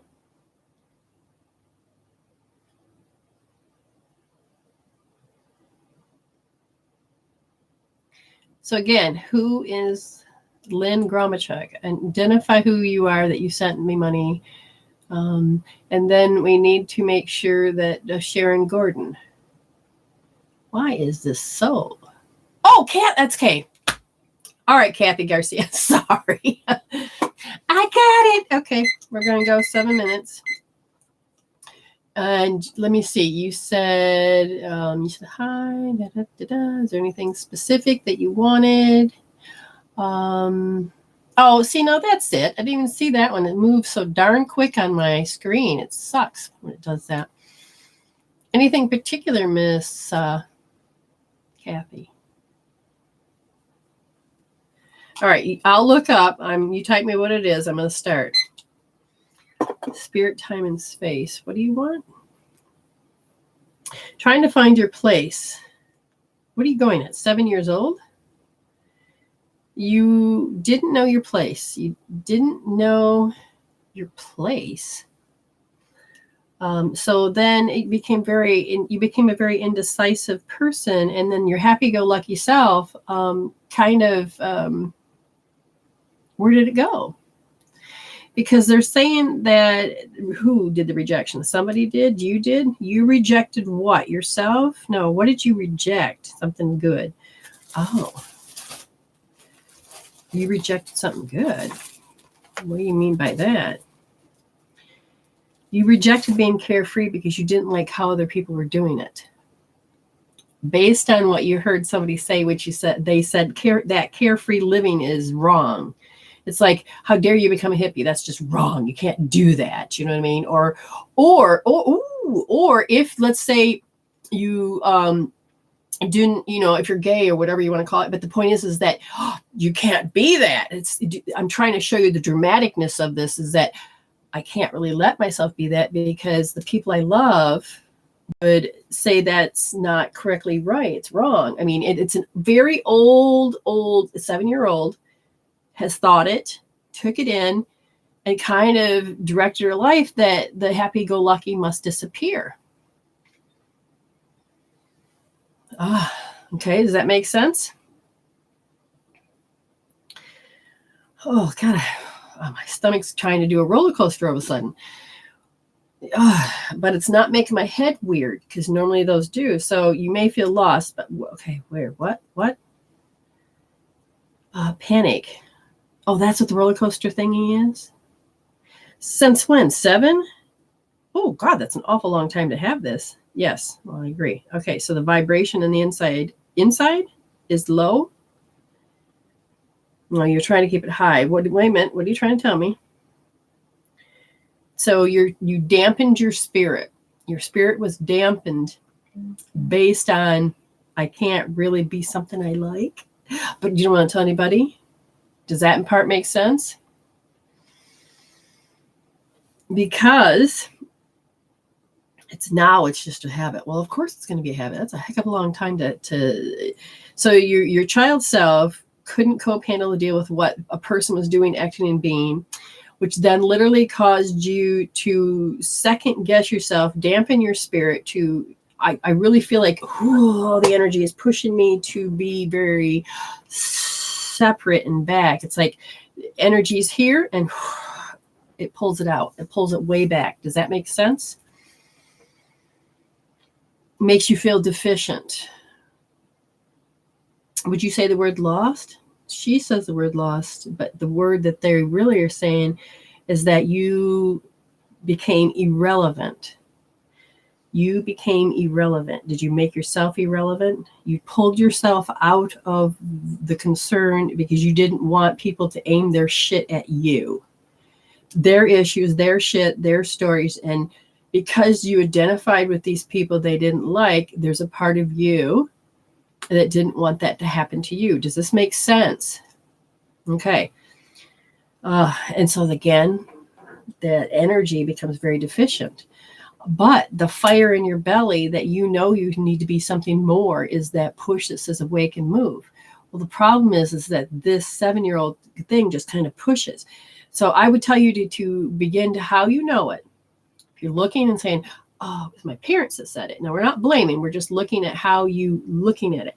You begin to tap it. I want you to begin to if you can't do that, then you make an appointment with me. But you begin to tap it and you begin to change it. And you're like, because you are deficient because you can't say what you want to say. You can't be yourself. You can't just say, shut up. I'm one of those people. You're going to hate me the same way. Ooh, that's a lot of energy. But do you understand what I'm saying? It's the passion. But the fire in your belly says yes. And then the old pattern says no. And then there becomes a wrestle. Oh, whatever the fuck that word is. The last thing you want to do is become those lofty ass bitches. I don't know who they are, but you're like, oh, I am not. The way in hell am I going to be like them? All right, you got to heal that too. I'm sorry, but when you have accepted and believed and put your willpower, I'm not going to be that. It's going to hold out of 100%. It's going to hold, and you got a big chunk of it right there. And you're going to tap that out and change that so that you take your energy off of it. And when you take your energy off of that, then that power goes back into your body, changes your vibration and your frequency, and allows you to say, not have to fight to who I am. You just become more you, and people start, you exude, okay? And people are, oh, well, you're different. And some people are like, why aren't you different? And you're like, yes, it's working. But the point is you're going to have that strength to say and talk and be who you want to be. Does that make any sense? Okay, and we can heal the childhood. You can do all those things. Oh, crap. Okay, so the panic, which your panic is from your 2-year-old self, though. And then it just built up from when you were 7. But the 2-year-old self, why? Did you become aware of it when you were 2? You did, but you didn't know what it was until you were 7. But at 2 years old, oh my God, I mean, the pain, Jesus, okay, that's enough, push away, stop it. The pressure that you would begin to put on yourself, oh, that's what it is. You're under pressure. The pressure you put on yourself, God, it makes it so that you stunt your growth. You could be like another 3 inches height. I mean, literally, it's like squashing. I hope you don't have any spinal issues. If you do, then that means we got to bring the energy and start to help you expand yourself. But you have to heal that part you're afraid. But you're 2 years old. You're like, oh my God, that awkward feeling. Tap out awkwardness. I'd go there first. Get rid of awkwardness. Anytime it's awkward, anytime you want to say awkward or be or display who you are, and that's awkward, especially around certain people. Tap it out, change it out, make an appointment with me if necessary. Okay. Oh, okay. Hold on. Did anybody find Miss Gordon? Where in the heck is she? Well, I can always give her a reading afterwards. Oh, we're really warm and hot today. Okay, hold on. I need to just double check and make sure that Miss Gordon didn't come on. I did not see her. Yep, I see me paid. That's good. I would have to say, if you can't make an appointment with me, Kathy, you're going to have to use the resolving tools, which I don't have written up there, but it's Medicine Woman, the number 4, the letter U.Weebly, WEBLY.com. Look at under healing tools, and you'll see a whole bunch of healing tools. Begin to do that. Thanks, Amy. Again, you can try to do it on your own, or you can make an appointment with me and we can fix that. And if you do want to make an appointment with me, understand, take notes, because I don't remember those things. And then when you jar my memory, then it jumps. I can get back into that track of energy. The next person that is the reading is Jasmine. Did I do that right? Yes, Jasmine. Miss Jasmine, you get 11 minutes. Or Jazzy Lee. And then it goes Mary, Nicole, and Angel Abels. Okay, oops, go back down. Miss Jazz. So what has you got now? You know that you paid.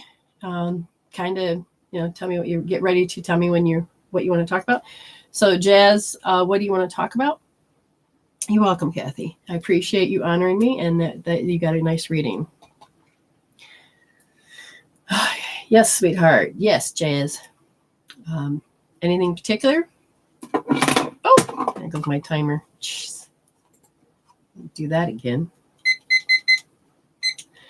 Not doing too bad. They said that you can't seem to focus. There's something that is just out of your vision. Something's right there. Are you pointing to the right side? It's out of construction zone. Is it you having trouble constructing, or is it something stopping you from constructing? Stopping you. Work. Is it work in it? Yes, because it's a duty. You have to. A duty and you have to. Okay, so the right side of the eyes is what's very important. And they're pointing, are you talking here and here. Yes. So the right upper is this, the ability to construct, to imagine, to pretend, and to be. So this is where a lot of people get stuck when, and this is like, for instance, one of the issues is that you can't see that you can create what you want. Okay.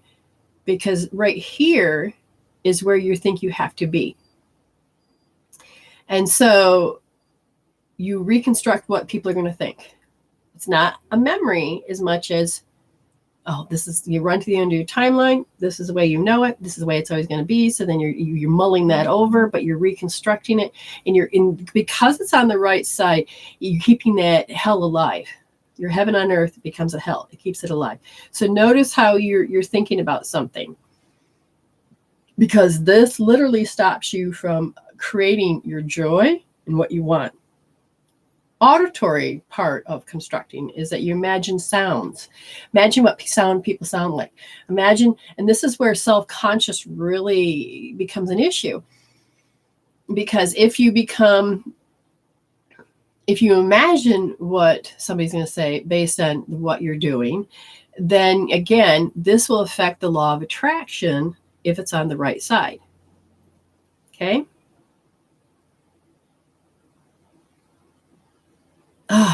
They said, everyone? All right, so is it because of the empath? No, it's her abilities.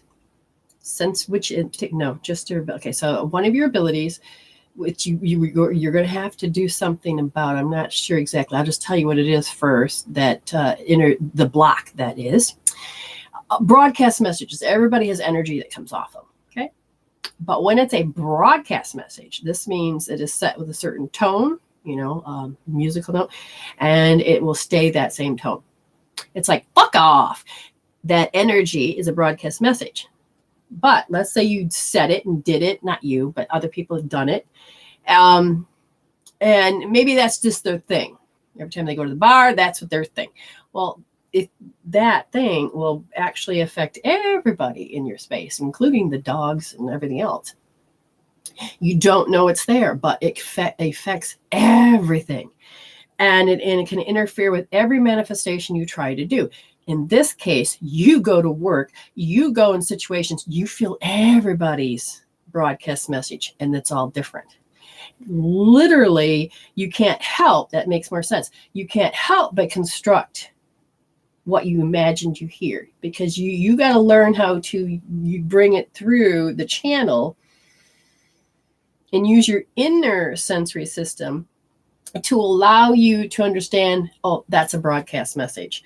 Because when you don't use that spirit part, you end up using the ego part, and then your ability gets really screwy because of the transmission signals. Because now we have to bring your focus inside and you become a spiritual human. That's why I want to teach people how to become a spiritual human. Your spirit first. And once you get inside and understand that this is, oh, that's a broadcast message, you can then just don't have to take it on. You can observe. Okay. Then when you are working and trying to create your life, this isn't going to interfere with your ability to get what you want. What? Who's Jasmine? Isn't that your name? Why are you saying, who's saying it?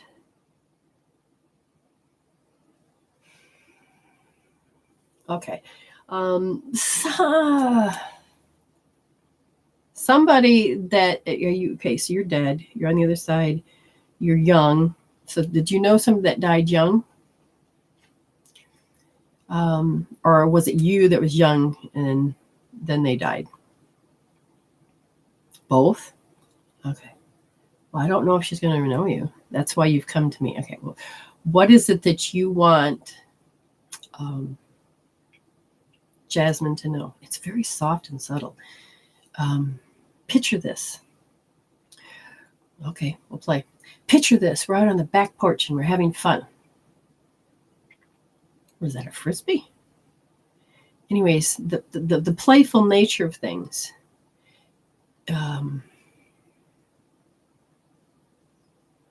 Oh, damn, girl. Are you saying this is you?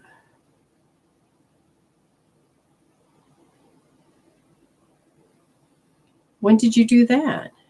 So at 4 years, 4 months. Okay, so here we go again, people. This is huge. You got to understand. So at 4 months old,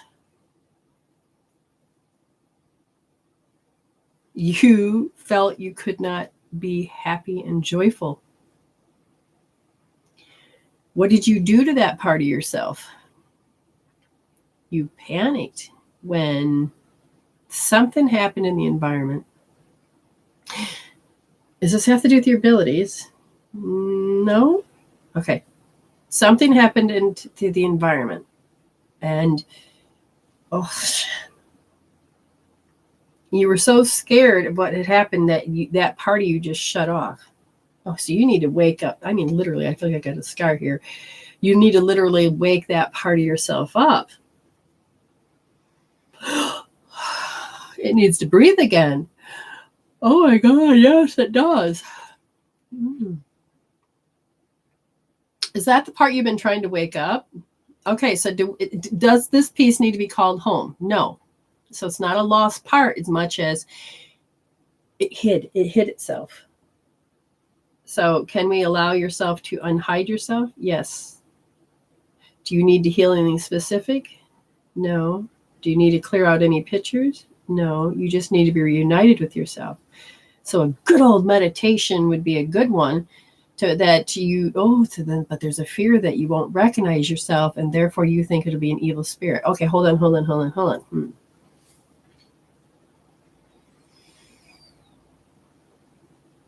It's the habit. It's the habit from this lifetime.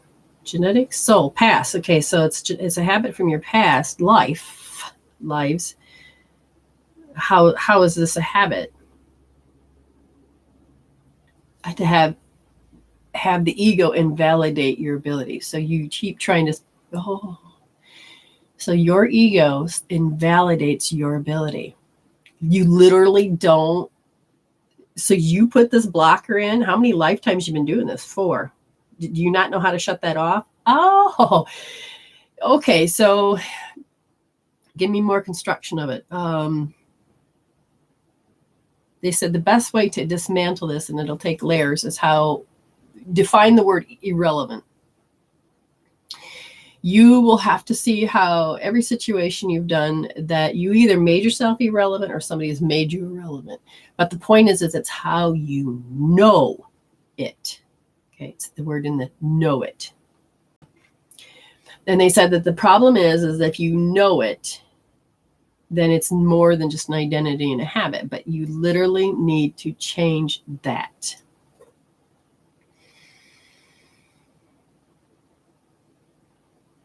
Because it causes you to, what does it have you do? It's in the chakra, the 1st and the 5th, front, back. So your 5th willpower and then your root chakra. So now you're doing a particular dance. And you got to figure out how to shut it off. Do I need to know the dance? I just need to understand that it's in that level of consciousness. And it has to do with the compulsion to not let people see me. Oh, there you go. So 4 soul lifetimes you had to hide. How about that? Do you get that? Does that make sense to you? Literally, it says your past life is that, like, for instance, it's like you were I'm just going to use the word witch, but you had abilities. Okay, you had some type of ability and you're being hunted, so you had to shut that off. And the compulsion to constantly shut it off. So you've done this many lifetimes, but in this lifetime you have to, because you're hiding, we got to wake you up. It's not about lost pieces. It's about how you hid yourself in this lifetime based on how you know how to hide and that you need to hide your abilities. But even though you have been showing your abilities, you've been doing your abilities, you have that key piece. Now, how does she break that compulsion? To face the fear of what? That I can't be me. So every day, are you able to be you, or does some people argue with you? Are you able to do your abilities, or do people argue with you? Okay. Do you do your abilities, but you're emotional? Okay. So what emotion would you get under control in order for this to happen? And that there is a suppressed emotion of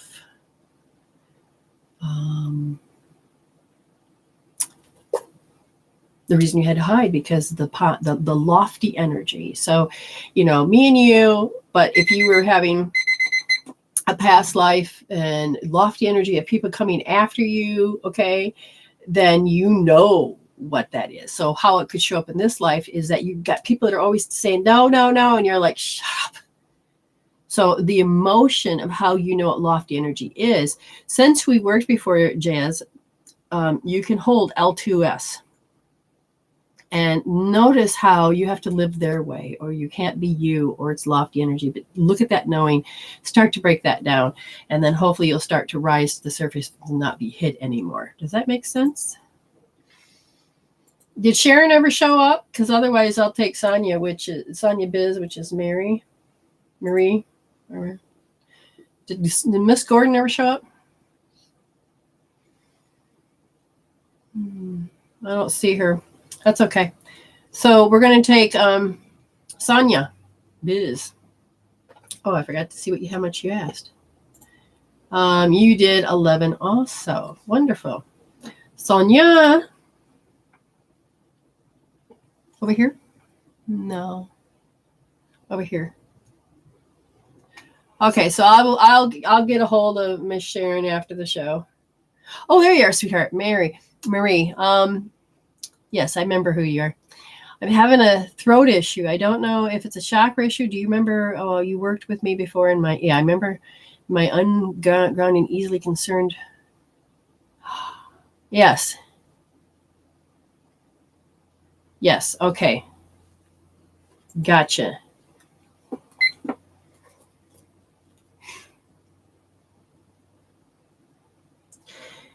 Yeah, the person you love, you have a very hard time speaking and getting your clear thoughts, clear throat, clear to being taken seriously. And there's a party that's been second guessing whether or not of how to do that. You've done it with everybody else, but you don't want to ruin what you have. And I'm not asking you to ruin what you have, but your throat chakra in the back, no, the front, the choice to see it differently. So you're saying that no. Okay, go a little further.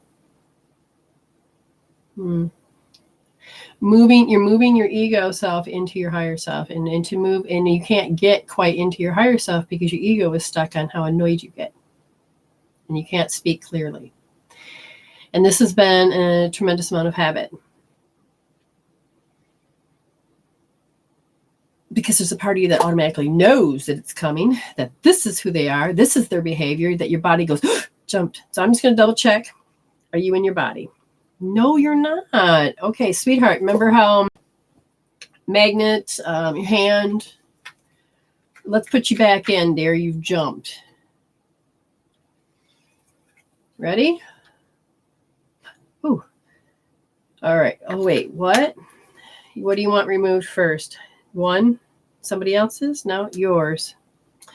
What made it go was silent brooding. All right, let's talk about that real quick. It's when you go within and you can't help but the habit of thinking about what just happened and rehearsing what just happened. Do you understand? Spirit says, pay attention to, there goes a headache. Are you aware of how you communicate with yourself about these people in a silent brooding type of way? If not, look up the word. Because I feel like this is a habit that you're not even sure that you're doing. Your body's saying, this is what we do. And you, in your mind, are like, no. But your body is doing it again and again and again. So we got to get your body's consciousness to stop. Yes, rehashing. Very good. But we got to get your body to stop. So would you want her to hold a certain point? First, you have to become aware of when, headaches instantly. Yeah, I can feel them. As your body is saying, oh, here we go again. And you just want to tune out as well. You want EFT? No? You want to roll? Before we put your spirit back in, we have to really look at this. Is it used as a safeguard, safety blanket? No, good, thank goodness. You have to become aware of what the trigger may be. And it's just before you do the silent brooding, it is, your body already knows it's coming. Your body already knows, but you've got to bring it up in your head that here we go. And it's the habit at your body, because your body has lost so much power. And that's why it's hard for you to be in your temple, because it's like you became a garbage collector from everybody and everything. And now the bag's overflowing. It has been for a long time. And you've been doing everything you can to change this, but you can't quite stop it. Oh, good. Well, we want no more headaches at all. So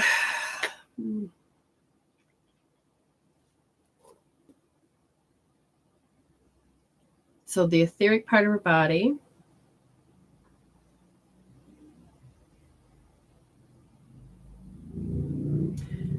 So this is karma. So it's a resonating soul. Hers, others. So you've created somebody to come in your space and to balance the karma, or to create karma? Hold on, is it a belief? Take me where I need to go.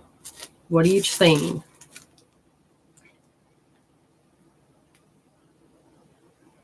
You have to learn in this lifetime that what dishonor means. I feel like you fell upon a samurai sword, which is, I can't even remember what that was called. Shoot, I knew the word.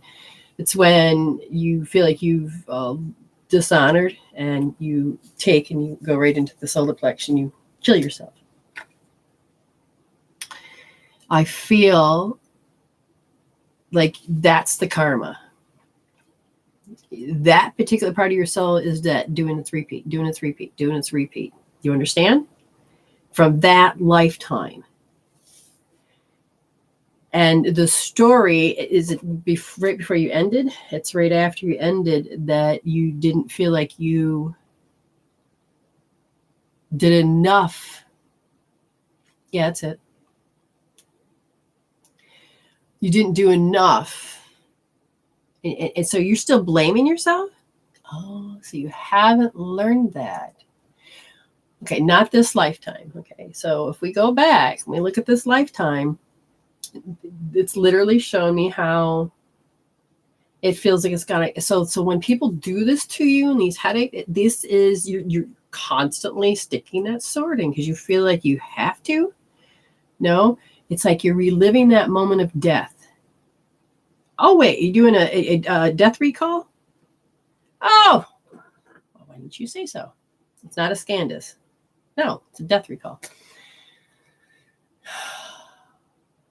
So it's like how and why you ended it. Yes, okay, so it's how and why you ended it. It's about a dishonor.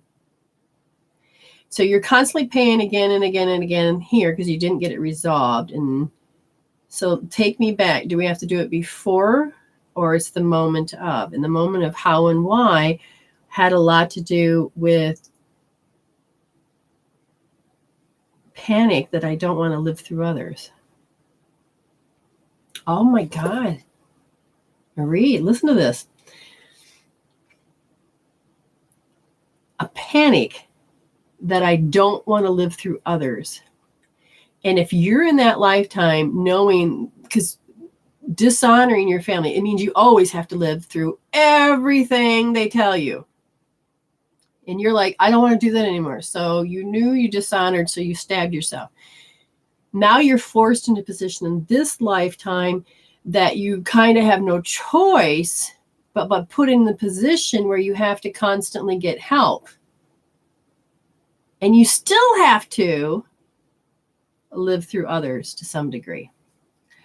Wow. So this loophole, this loophole and get you out. Yes. So the chakra that's doing this is the fifth chakra, the will of choice. So if we were to heal, let me just see how you still believe that going back, how you still believe that you're dishonored others. See, in this lifetime, you're like, I'm fucking not honoring anybody because you had, and it didn't work for you. So we have to really get into how you know how you have to live through others. That's where you want her to heal. Since we work together, hold L2S, left wrist, second position, deep, or soft. Okay. It doesn't have to be your cross bear, even though that's a good way to say it. It's time to resolve this because that death recall is, it's like when you killed yourself in that lifetime, it should have ended, but it didn't. Does that make sense? Okay. That's what you're going to do. Look at really how you have to live through others. And then now you have to, and then once you get that, and then really look at sit back, how you have to live through others. Even though you may be more in charge, you still have to live through others. And that is the disdain. And this is that, and that's where you would hold L2D. So instead of just soft, you're going to push that in deep now. Because what was interesting is that you did it in that lifetime, the fear of being alone. And in this lifetime, you know that you can't be alone. You have to have, because of the karma situation, you have to have that. So you have to put up with these people or put up with this particular behavior because I have no choice. So it's literally stuck thinking I can't do it. Do you know how many more people are disabled than you that do it on their own? Sweetheart, we just have to get you to get rid of that loneliness or that fear that you're going to be lonely because people can grow with you in a different way. I would say R1D, and it's the self-imposed limitations that you have to put on yourself in order to be Mary in this lifetime. I hope that makes sense. So you have some L2S, L2D, and R1D. Well, you just re-listen. That helps out. All right. Do the tools. Report back to me. I'm just curious. I send you some love and help on that way, sweetheart. Next person is Nicole King. Nicole. And then after Nicole will be Angel Abels. Nicole King.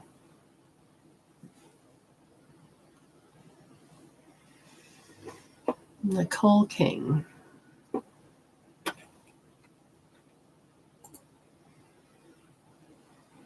Nicole King. You guys, thank you very much for sharing and everything else. You will get those cards and for me to honor back with you. Oh, there's Nicole.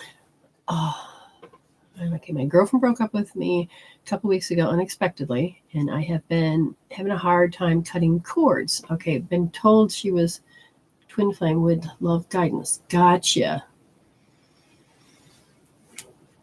Oh, okay.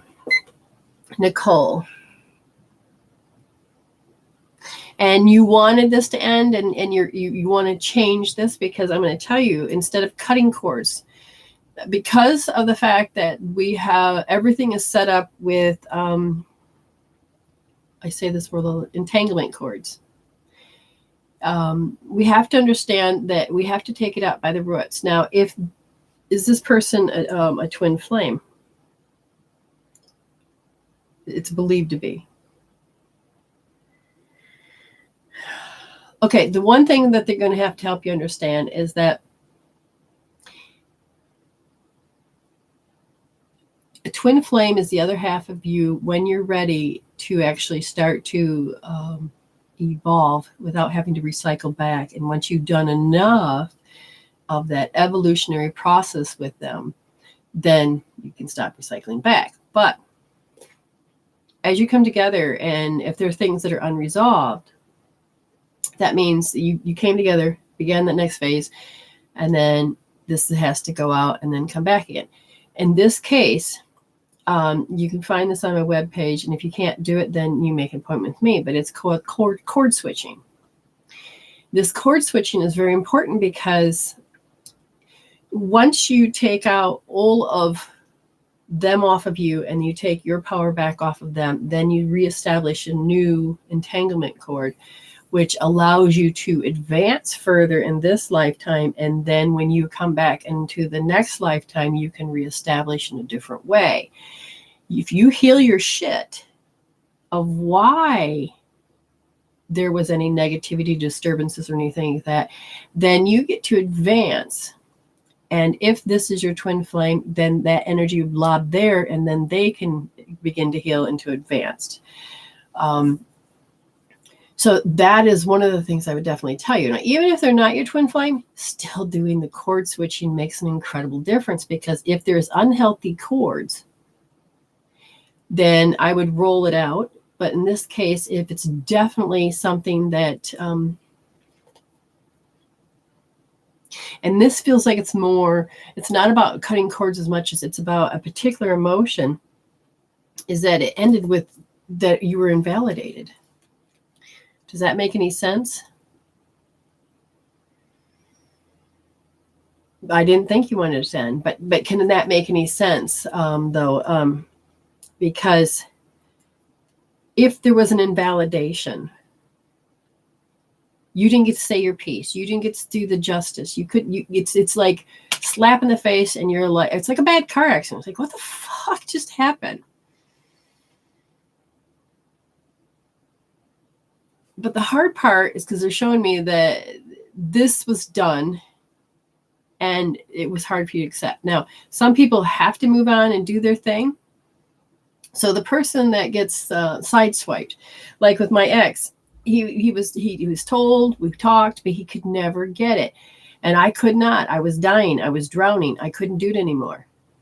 And even though I had announced it for years and even tried to divorce twice,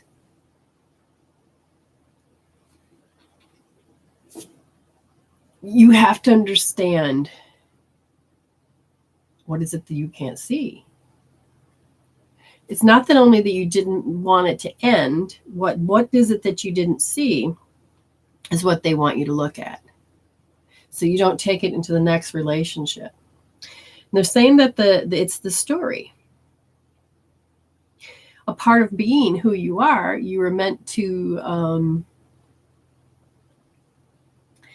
you grew up and you heard everybody's story.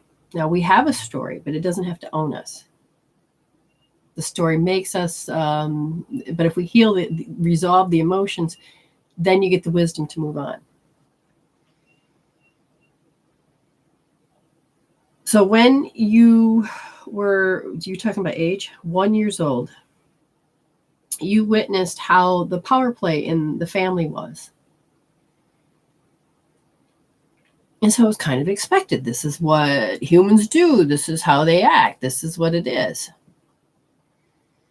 But in this case, you're supposed to have a relationship where they have contempt for you, and you're not supposed to be aware of it. You're supposed to love them anyway. You're supposed to do it anyway. And the only way that sometimes people get stuck in this contempt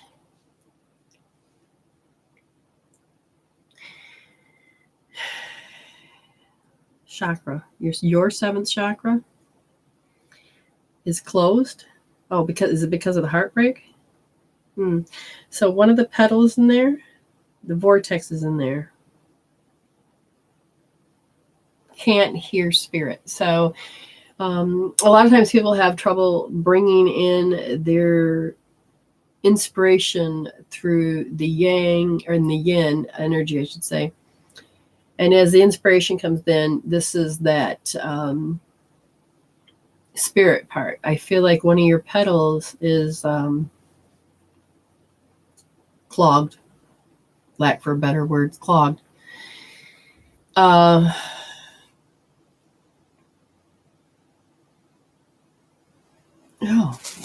hold on. We're going to go to body talk. What's going on in my ear? What's going on?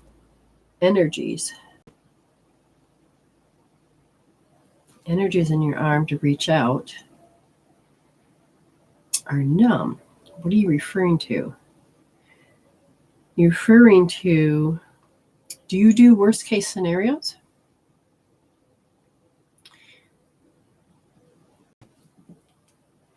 Okay, so this is starting to get developed. And as you begin to wake up, you don't realize that you're not getting the information through. But do you do worst case scenarios? Because if you are, the chances are that might be why that petal's clogged. Worst case scenarios are based on, I have to survive by giving myself the worst case so that I won't be shocked. The worst case scenarios is a way that the ego says I can over-identify without over-identifying, and so that if I hold on to fear, then fear can't hold. It's definitely a disconnection from spirit that says this is how you function. Okay, this is how you function, and we have to change this. If you do the worst case scenarios, and you may not even be aware of the way you do them, but what it does is it makes the unreal real. Even though it's not real, it's very unreal. But, oh, I'm a worrywart. Yes. Okay. But the arm situation is this, looks like your arms can't reach out. Because you know if they do, they're going to fall off. I don't understand why they say that, but that's hilarious.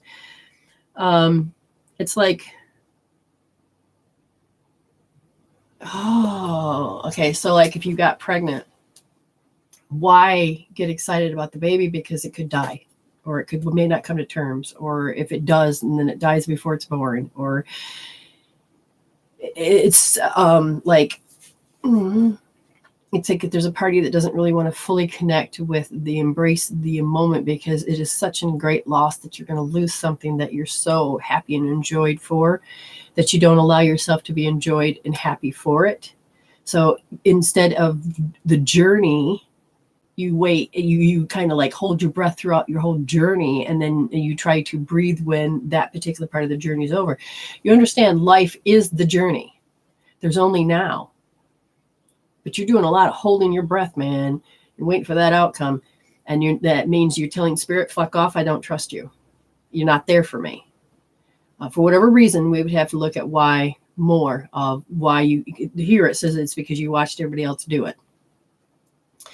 Even though I'm a worrywart, even though I am worrying right now, even though I sit there and don't trust, you go through and use EFT on everything that you can figure out with to do with worry, or you can sit there and you can make an appointment with me and we can start breaking down those barriers together. But that makes a lot of sense. Really? Okay, so Nicole says that's how I was in my relationship because she broke up so many times. Yeah, I could totally. Okay. All right, so now I'm going to just ask spirit. You attracted this person in because it was a part of the soul thing. Okay. No? Okay. No. All right, one more time.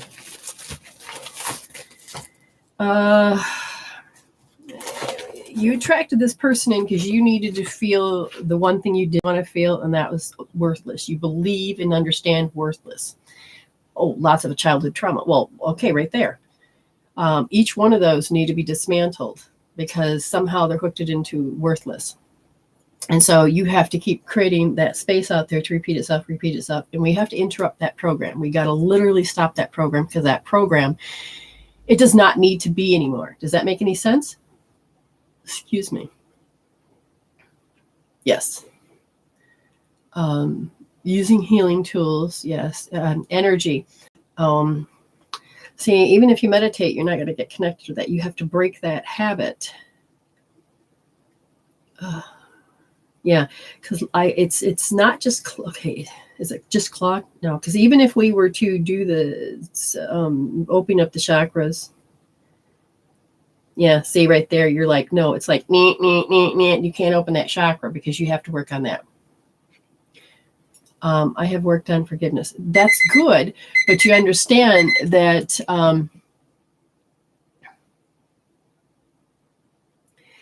your pattern is going to make that feel like it didn't work. That is forgiveness is a very important thing. When you're doing hope therapy, it will create a forgiveness because it resolves out the story. It pulls out the roots. If you're working on forgiveness from an ego aspect, and you can do it, but the root of the feeling stays, and you keep getting proof, and so therefore that you got to get that unclogged. Okay. The other person is Angel Abels. I can't remember who said that, who they were. Who's Angel Abels for 7 minutes? Oh, no. Angel Abels.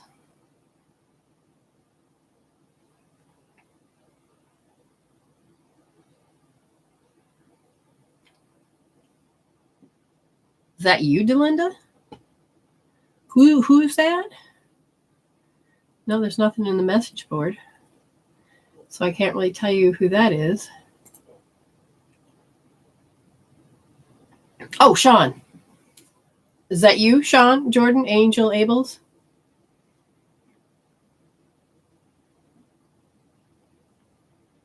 But is that you? I need to know if that... Did you send me money, Sean? Because I haven't done any reading yet for Angel Abels.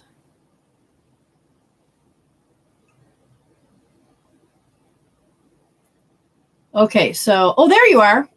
Found you. Yes, I think I'm just looking for whatever you pull generally for me. What I need to do is to get back to my happiness. Okay. Unstressed self. Good finances. Thank you so much. Okay. All right.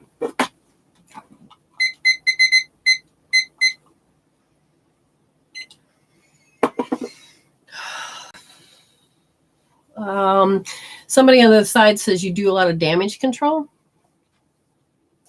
So basically, you're living for everybody else but yourself. Part of who you are to give love and all that is the action part. The problem is that you're losing yourself in the process of that. It's kind of getting worn out and thin. Does that make sense?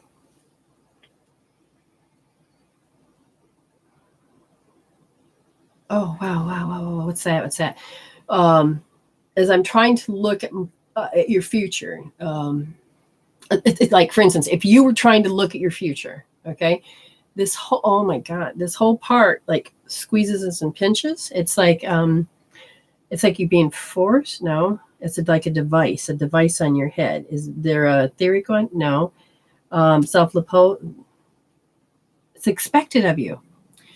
Oh, so is it expected of you that you have to be the problem solver, do all this? That role is not yours anymore because you're moving into the next phase of who you are. And in order to do that, you can take what you've learned because you're burned out by it. And you need to find more about who you are and bring that wisdom across to that next part of you. Being that said, they said that you have a habit to make things copacetic. No, is that the word? Balance is to take the blame. You've done it so much that you're taking the way for them to grow up. Okay? They're not growing up. They're not going to grow up because you have, the nicety, the way that's been, you got to stop and say, wait a minute. Just sometimes to get them to shut up is to get up and walk away and let them call you nasty names because all they're trying to do is fish you back so that they can control the situation. You stop. Now, I would heal it a little bit further so that you don't have those cords and those trigger points. But they're saying checking your habit. Checking your habit is knowing, seeing how do you always have to stay and take it, or you have to problem solve it, or you have to, and they said that is part of being, what's a part of? Your self-dialogue, your internal self-dialogue, how you communicate with yourself, that you feel like you have to do this. And you decided to do that at 4 years old because you saw like a confrontation going on and you felt like you had to stop it. So is this like what Tony Robbins would say? Yes, it is. So something had bothered you so bad that you took it in and you had to change this frequency by seeing some people get sick. Some people take on like stuttering habits. Some people have so that they can say, oh, look over here, so that whatever is going here will stop.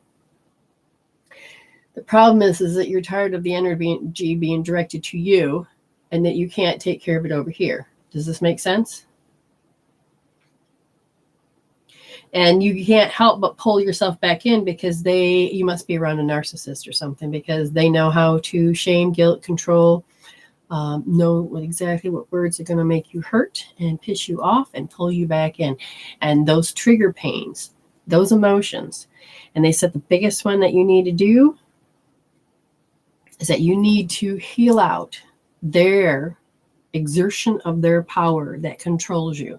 So their shit that comes at you, their energy of control, whether it's through the things they say or whatever than that, you know it, you need to pull it out. I would definitely say pull it out, because if you begin to pull it out, you can tap it out. But if you're going to tap it out, I need you to use imagination of pulling it out, because in this case, it's a sensory thing. Because like with your eyes, take pictures, and we were to do eye accessing, we pull a picture out. In this case, you're feeling. We need to feel it out. We need to pull it out. Get a number from 0 to 10, and you feel it, and you're like, I got to pull it out. And literally allow yourself distance between that, and then, just keep pulling it out until it feels different, and you feel like, and then once you recognize it, move, transcend, let it go, then you have to put it back. And then if you put it back and it feels, if the number doesn't come down, then you keep pulling it out, and then you put it back. And then as you keep doing this until both places are 0, that you don't have any connection, okay? Because in this case, you have to transform how you, because of that point in time when you were little, how it controlled you. Okay. A bell will go off when you begin to feel awkward.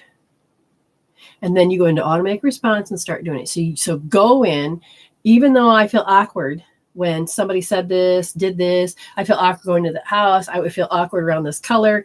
Use EFT to remove the awkward feeling, how you define what's awkward. Because when you do that, when they say words to make you awkward, they're not going to have any power. And as soon as they stop having more power and it dissolves out, you're going to be better and better and happy and healthier. Does this make sense? Shame and punishment. Okay, so you have to look at how shame is punishment. So you have to say, I'm done being punished. You have to recognize it. And then you're like, shaming is punishment. Okay, so know how you know that shame is punishment. And if you do any of these things back, tap those out too, so that the dynamics stop and then fall away. The emotional chemical peptides have to be dissolved out in order for you to go to that next step. Otherwise, you're just going to keep tripping and keep tripping. Does this make sense? Oh, yeah. Clearing your head and not falling for it. Pay attention to the pattern, write it down, see it, tap it out, change things, and you're going to see the pattern change in your favor. Okay, very good. Now we are going to do 1-minute reads. So you're going to take that hashtag up there, MWB for me, space, health, boyfriend, spirits, job. You get 1 minute free. Okay. And then, so whoever is available, you're welcome, Angel. and in YouTube land. So I'm going to keep looking. So Amy, you're the first.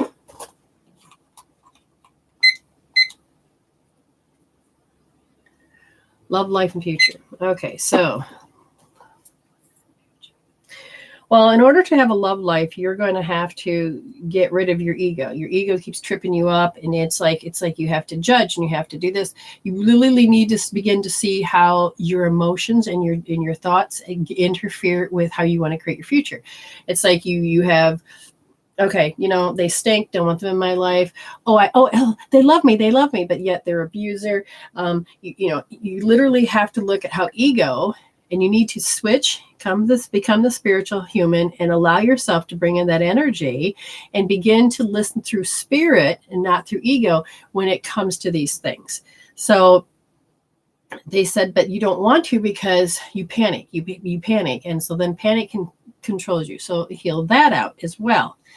The future, you have to heal out how you think you're worthless. You look at yourself and you have felt that ever since you were a child, and somebody thought, oh, look at that child. And then you took it in as you felt worthless. Okay. Allison, my future. We have to help you. We get rid of the sadness. There's always this, like an Eeyore from Winnie the Pooh. I mean, wow, you got a lot of spunk, a lot of things. And you're always challenged by what's the right thing to do and what's the wrong thing to do. And so as you start to do the right thing, then your friends always trip you up, or from the past anyway. But it's that right and wrong. You really need to start listening to spirit. Same thing I told your sister. You need to start listening to spirit about what is right for you, what's right for your soul, what's right for spirit, what's right for your God, what's right. Not for man and religion and all. It's about understanding that what's right for you is never going to be right for them, because you're constantly seeing that that's the right thing to do, is to tell the truth. But if you look, the kaleidoscope of life is going to force you to see how you can't tell the truth in this situation, but you got to understand that this is a business flow and that things have to, you're going to be looking at the many ways of how all this communicates. Amy, you're worried about your connection with me. No, we have it good. We have to keep moving forward. You don't realize you're falling back into old patterns. You feel very much of a panic. And then it changes how you do your actions. They said, pay attention that this is what your loop is, that you gave up on life, on living. You gave up on yourself, your physical and everything. You gave up on that self, and you focused only on this, not about just with me, but with people. And so you're living out here when you need to heal how you're looking at it out here and come inward and live how you want to live again. You want to thrive again. Because you're always looking for cues. Oh, I did it wrong. I must have said something. You're living out here. You're constantly living right here. That doesn't allow you to be in the journey of the now. Danny Dowdy. Okay, so I've got gas, which means, excuse me, this has to do with the digestive system. Is anything backwards? Frozen? No, it is a constant regurgitating of shit. You hear of others, and you get kind of annoyed by it. My left ear is just like, oh, Jesus. You don't want to feel bad, but there's a part of you that's kind of getting tired, and like you're getting to hate the sound of someone's voice because they don't shut up about the same story. Get over it already. That's the feeling I'm getting.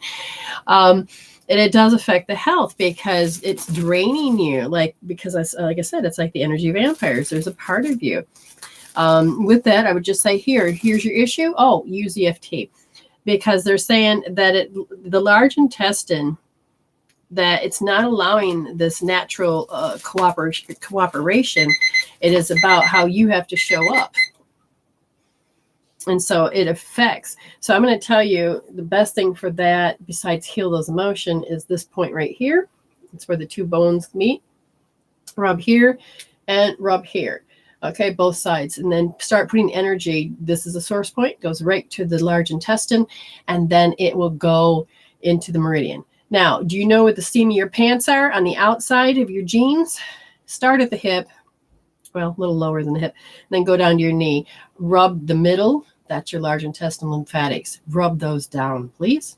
And you may have to do it several times a day because you got to get it stagnant. Angela Harris. What kind of abilities I have and how Spirit wants me to use them. Well, part of your ability is that you have to take your eyes, they're like 2 inches out in front of you, but you need to go inward, more inward. As you begin to go more inward, then you're going to be able to hear Spirit. Right now, because there's a part of you that's living just kind of right out, you can't quite hear Spirit speaking to you. And if you would come in and you begin to listen to Spirit, then your part of your ability is it is hearing Spirit, and then it'll become part of that knowing. And then you'll begin to notice how you are going to get excited in life because you're going to find what's important to you, which will lead you to your purpose. So it's not just whether you have clear sentencing and clear knowing. It is first trusting and building that relationship up as your first ability. And then that muscle is going to get strong, that everything else is going to come natural and second nature for you in a very strong way.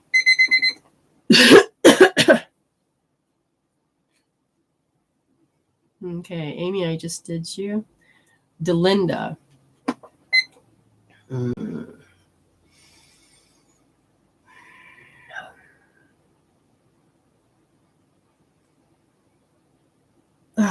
Wow. I mean, it's like you can't even function. It's like part of you wants to move forward. But I feel in slow-mo, and I feel like if I were to approach, then death, something to do with death. Death of spirits, death of yourself, it's a feeling. It's a feeling of, so it's like you're tapping into the elements of how things are dying away, but you can't look at it as dying, as it's a transformation because it's energy. But it is, because through ego you hear the death. It's like you over-identify it and you humanize it so much so that it causes a very interesting. The sensation is just awful. It disconnects you from love. That's weird. I mean, not weird. Fascinating. Okay, switch brains. Diana. No, you have not met your twin flame, and you are getting stronger, but you had to learn that you had to become the bully. But it's not the bully that they do, and it's not the bully that you knew in yourself, but it's the spiritual aspect of standing up and saying, this is for me, and I'm going to have to put my foot down.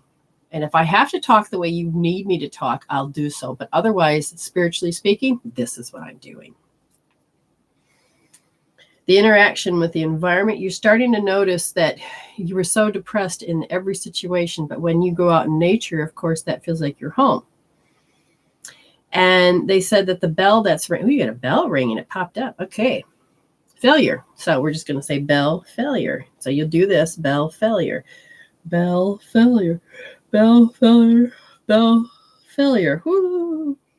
Well, at least that bell, do that and the bell will stop. And it should change the people. Oh, wow. Do not get back in the car or wherever you're at. Because holy shit, my brain just, you do a Wayne Cook. That's this one. Do that. Because mother of,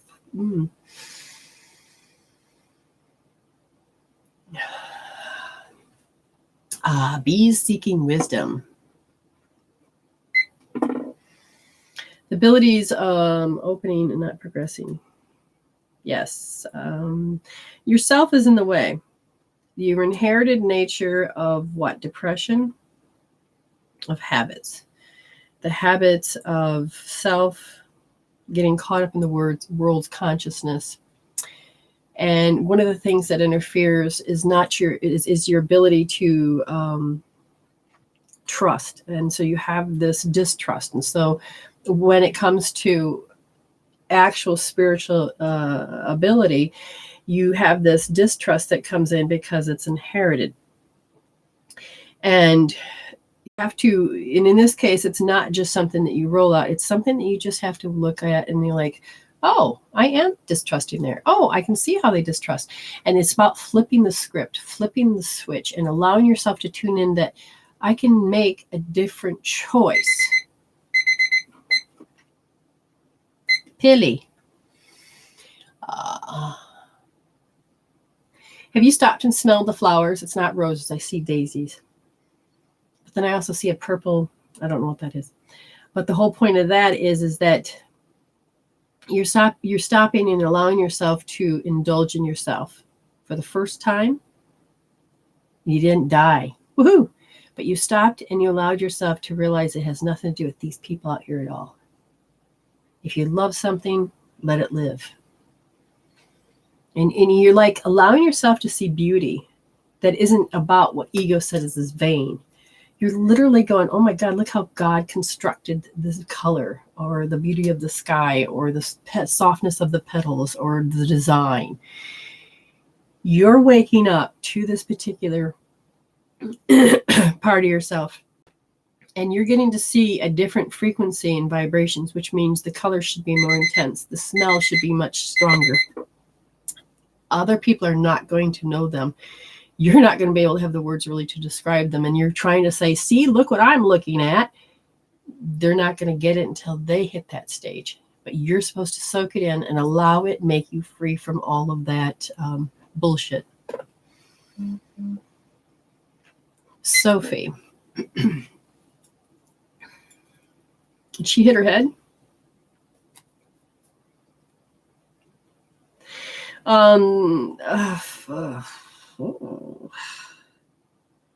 There's an inferiority complex going on, and it's the dynamics of how you guys communicate, or it's the dynamics of how she was communicating. The thing is that she has to have everybody else to be inferior. So she's learning that she has to be superior. So that's what she's learned. That's what she sees. You're just going to have to change the energy and the frequencies of the figure eights. You're going to have to allow herself, okay, communicate with me. And then if you have to discipline, then you're going to put them in timeout, but you don't lose you don't give eye contact, don't talk, don't lose power to the talking. Keep putting them back, And then when they're done, do you understand what you did? You understand that there was things that were upsetting. Allow yourself to show love and say, thank you very much for calming down. Thank you for healing, calming. That's good. And there's praise, but teaching them a different way of having a relationship besides the one that they know. Drea, I'm curious about Jefferson. Jefferson. The attraction seems funny. So the attraction seems to be there and not be there. So it makes you question something. And the reason that's doing that is because you need to give the relationship a chance, because there's a part of you that says, I don't know how to bond. So you're looking at that through the non-bonding cord. But they said in order for you to understand this is that you have to love yourself first, because you're going to see the mirror. So if you not quite sure about loving yourself, then you're not going to be quite sure about loving another person.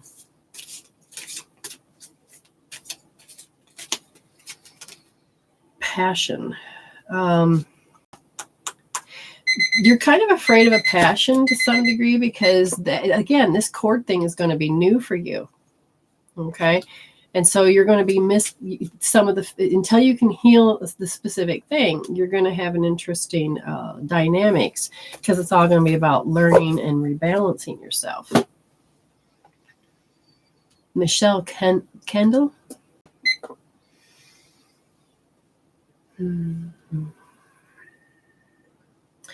Whose? Hers? So you seem to be bumping into people that have agendas.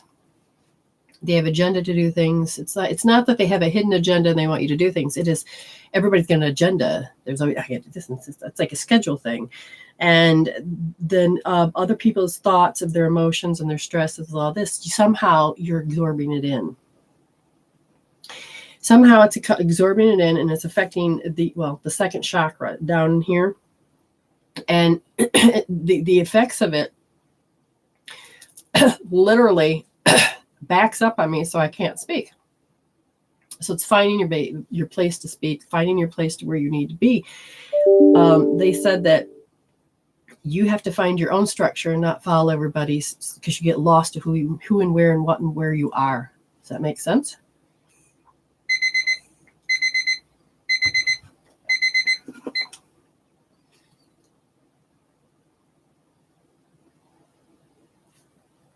Huh, really?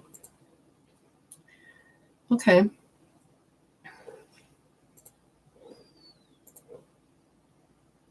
So there's a Betsy Elliott that just paid for a reading. And let's see, I've got to get down there. So all those people that said it, we're going to have to, where did it just go? My screen just went, boop.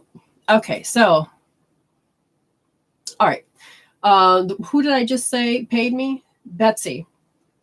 So Betsy Elliott, you come forward, and then after that, we'll restart the 1 minute reads. But Betsy, are you over here? No.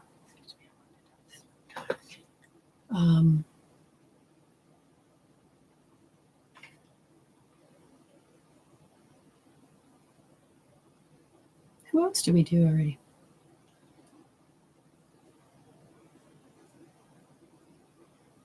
Sean Jordan, let's just give you your 1 minute read until we wait for the other. So Sean, you have an interaction with shame in your words. So it's when you use your words to make people feel. You're next, Sean. That's who I'm talking to. You get 1 minute free read unless you paid.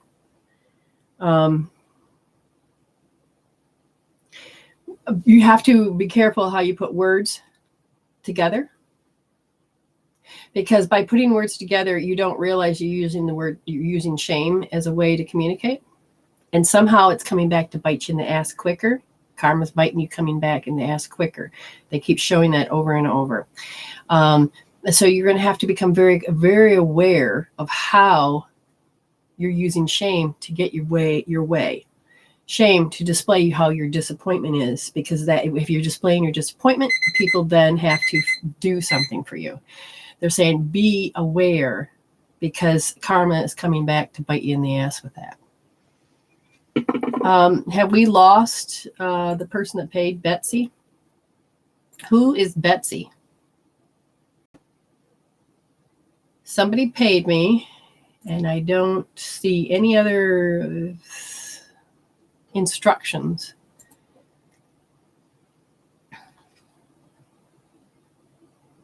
Yeah, well, change your language, Sean, because the way the energy frequency is lining up with the spirit shows shame. So find the word shame, define it, see how people use it, and then stop using it. No, I know, you just don't know. But you have to become aware of it, mindful, and then change it. I don't know who this Betsy is. I'm not finding it.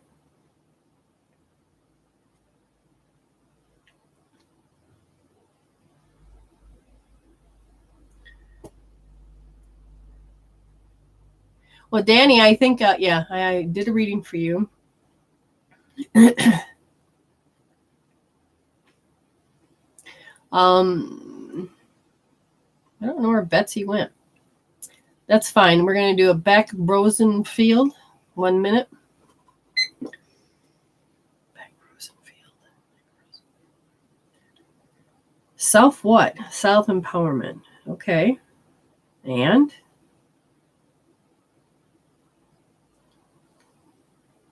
Because you're stepping up, and the old paradigm that if a woman is strong, she's a bitch instead of being confident.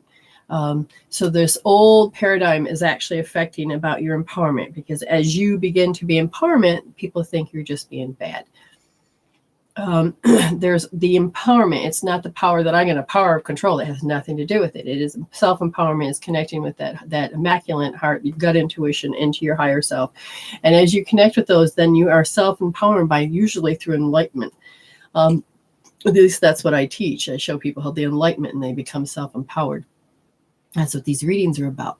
But the empowerment, as you're empowering yourself, how are you empowering yourself? But those that don't want you to change around you are going to try to pull you back in. And you have to change your mind and say, no, I'm growing.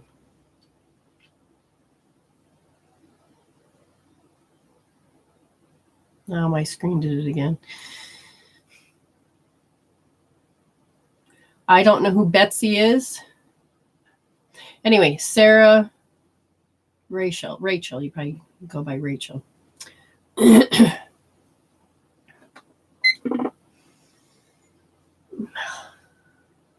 Oh, what is this? I hear to be or not to be. There's an actor presence. It's like you're being played. And it's the charms that get you. It is the... So somebody in your life is raising that hormone and that oxytocin hormone within you to make you feel like you can trust them. And Spirit is saying there's a part of you that it's not about the fact you have to learn about distrust. It's just that you have to understand that if you get too much of that oxytocin, you're going to trust the wrong people. And the reason that you do that, according to your soul, is that you're uncertain of knowing the differences. And so you have to become aware. Like if you begin to understand what a narcissist is and a gaslighter and all of these, then you don't have to get played. You ask Spirit, how am I being played? And the type of people that are out there, and you will actually pull away from those that are energy vampires because you're like, no, thank you. And you won't fall for it. And those that actually, and then that truly give you love. Now you may fall for those that give you that, oh, my heart patters and makes me feel good. But you got to understand, sometimes those people do not have a healthy agenda to do so.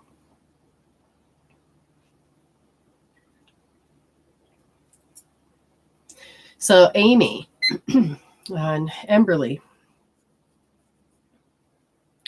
your right temporal junction parietal lobe, it is to help you think what other people think. And for Emberly, she has an active memory for a very young age.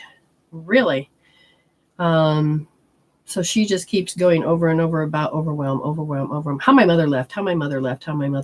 And I think with her, if you were just kind of, because she's a baby, put your hand on your forehead and help bring that blood back up while that's active, should help calm her down.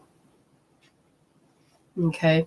Because, that's a lot for a little girl. I mean, everybody, but just, it's a lot. Okay. So what? 6B. Inadequate. She doesn't have the coping tools to be able to help. And that's what your job is going to be.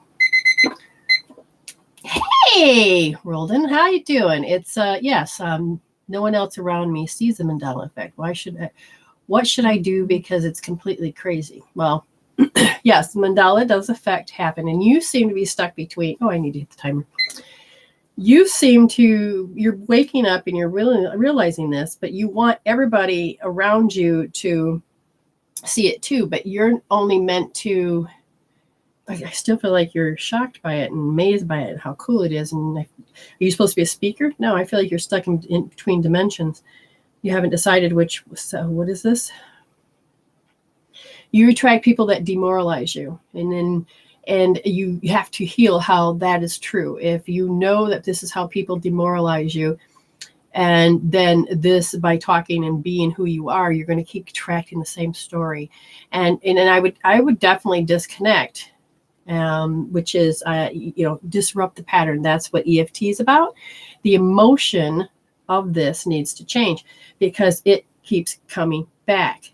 Okay. Once you take that out, it's going to make a major difference because you will then begin to attract people that will understand the Mandela effect. I think it's an amazing thing. But right now it's meant to teach you how to not be demoralized. Okay? And how is it doing that? By helping you understand that you are, and then you heal that motion, the emotion of it out.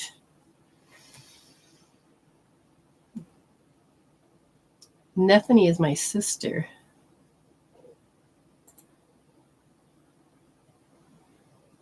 I don't know who Nethany is, because I need a Betsy Elliott. That's who I'm looking for. Well, thank you. You're welcome. Anybody over here? So does anybody know? Pilly, did you say that's your sister? No, wait. Nethany. Or are you telling me that from the reading? So my brain just went not following suit.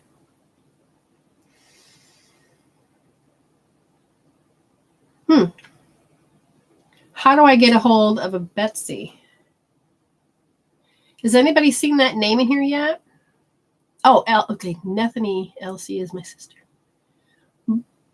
But why is it Nethany LC when it shows up as Betsy Elliott? Is that who you're saying the same person is? And then did she pay and then I'm supposed to give a reading? Oh, I did not see that. Okay, Pilly, say hey, and then I will do that reading for her because I did not see that because it jumped on me so much. She wrote for a minute. Okay, she listening now? We'll do it now. Oh. She's very nervous. Okay, go beyond that. She's afraid to attempt into her happy-go-lucky self. And the reason why is because she feels like she's going to be condemned. Is this hers? No, this is her mother's. Oh, wait. So she's taken on her mother's emotion and she believes it's her own. I don't know how young she is, but I feel like she's very young, very small, and very... why is there energy of fragile around her? Are people afraid to speak to her? No. Again, this is not hers. Okay, so I would definitely tell her that she's going to need to do energy medicine. Pilly, get her to, you guys need to go to my website, medicine woman, the number 4, the letter U.weebly.com. You got to look at Celtic Weave, Connecting Heaven and Earth, and the hookup, because there's way too much energy of other people's on her. She needs to be able to be free. You're welcome. Look at that. Oh, look at that compliment. Okay.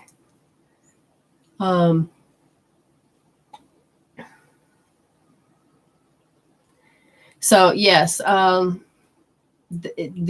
techniques, again, I'll read it to you, is the Celtic Weave. We talk about this one, the Connecting Heaven and Earth, and then the hookup.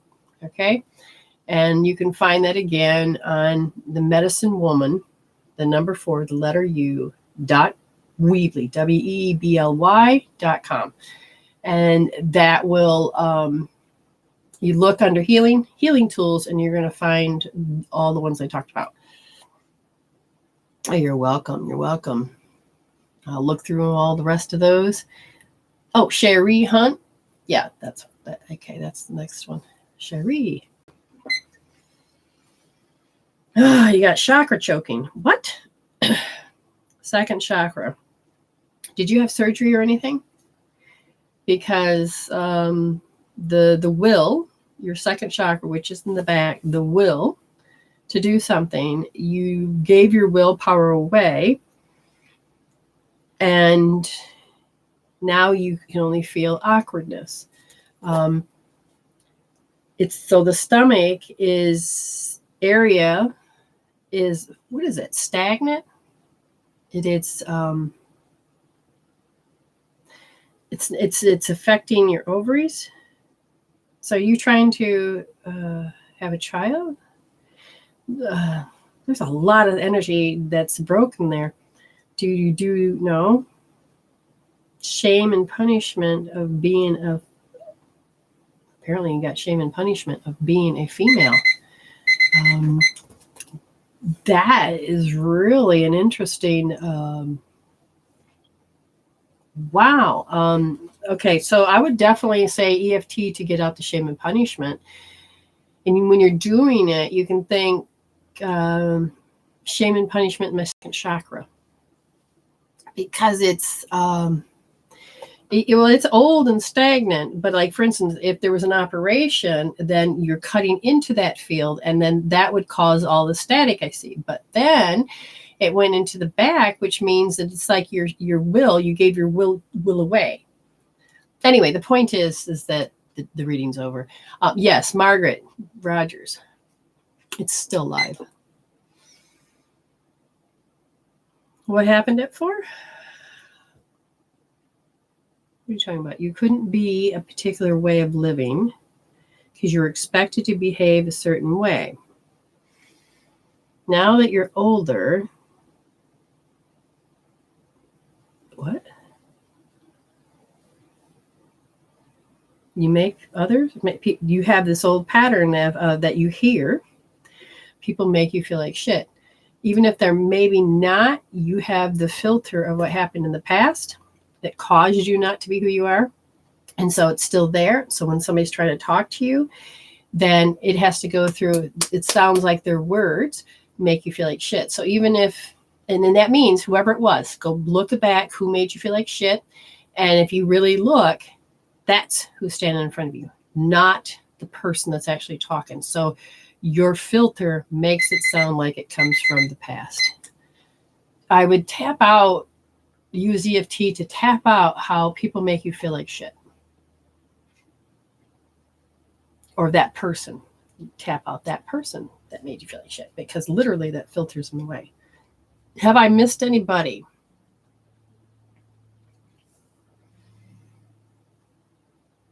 There's only one person that I don't know if I can even connect with, and that was a Betsy Elliott. It throws me off because I did not see that name at all, but then it's hard for me to see anything sometimes. Does anybody know the Betsy Elliott? I'm going to try again, because I will have to try to locate this person, because otherwise I can't collect the money. It's not something I can do. See, I can't get a reaction. It's not going to work there. Oh, snuggle. Well, anyways, thank you all. Remember to hit like and love. That way you get a card. And then if you shared in a group or whatever, then you can get a card. I should be able to at least get some of those out today. It takes like 2 days to be able to do all this. But Spirit comes through, picks a card for you, and then sends it out in the perfect timing. Because at least that's what people have come in and told me. Oh my God, this is perfect timing. I'm like, well, Spirit chose it. You're welcome, Diana. I'm very proud of your growth. Keep going. That's a great turnaround time for you. That's really good. I'm so proud. And remember, all things are possible. You can do this. I'm double checking. Okay, so tomorrow night I'm going to be here, which probably in some places it's early in the morning, like 7:30 or something like that. Also, if you're interested in 888 Lionsgate, the transmission, I'm going to be doing something like that. So that is, you can be present or you don't have to. Oh, thank you very much, Angela. Also, I'm going to get ready to do classes. So I'm not sure exactly. We're going to do a hit and miss, restart, do what we need to do, and refine tune it. We're going to let Spirit guide this, because that's the only way I know how to do it. Oh, thank you very much.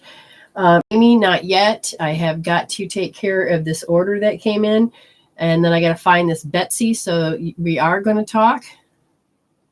Margaret Rogers, you didn't hear me say you're reading? You can re-listen to it, Margaret Rogers. I gave you a reading. Did anybody else see me give her a reading? Does anybody remember the timestamp that you can tell her?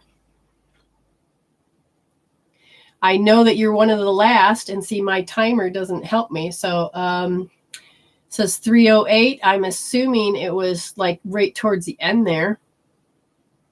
But Margaret, I did give you a read, and then if you become friends with me, then I can go through it. When I find it, then I can send you the timestamp and the link so that you can find it. But it was right towards the end, so it's 309 now. So it was like 30, I don't know, 306, it was right in there as soon as you came on. Oh, Amy said it's at 258. So put the timestamp when this is over. Look at 258, and you should be able to find your reading. Thank you, Amy. Miss Perkins, you popped in. I'll give you one read, and then I'll go. Okay, so Miss Perkins, ready? What's in your etheric energy? A lot of, what is that? I see mud, cobwebs up in this area, which causes it affects this side of your face and your ears. What's happening? There's an indifference. You get people that are indifferent to you, but can't hear you. And it's driving you nuts. And that's because it's in your field. And that means that you rejected something around 7 years old. You rejected hearing people say mean things. You became very aware at a very young age when people would beginning to say negative things, because that energy would hurt. Positive things change the positive frequency, feeds you. Negative thinking, negative words hurt. Does that make sense? That's a lot there. Yeah, so you'll have to tap out how you know what negative thinking is or what negative sounds are. Again, thank you, everybody. We're going to end this, and I will keep in contact with my fan page so that you can keep up with the stuff that's going on. And tomorrow night, I will be on again, and look forward to your cards. If you've hit liked and shared, you'll get your cards. All right, you all have a blessed day. So stay blessed.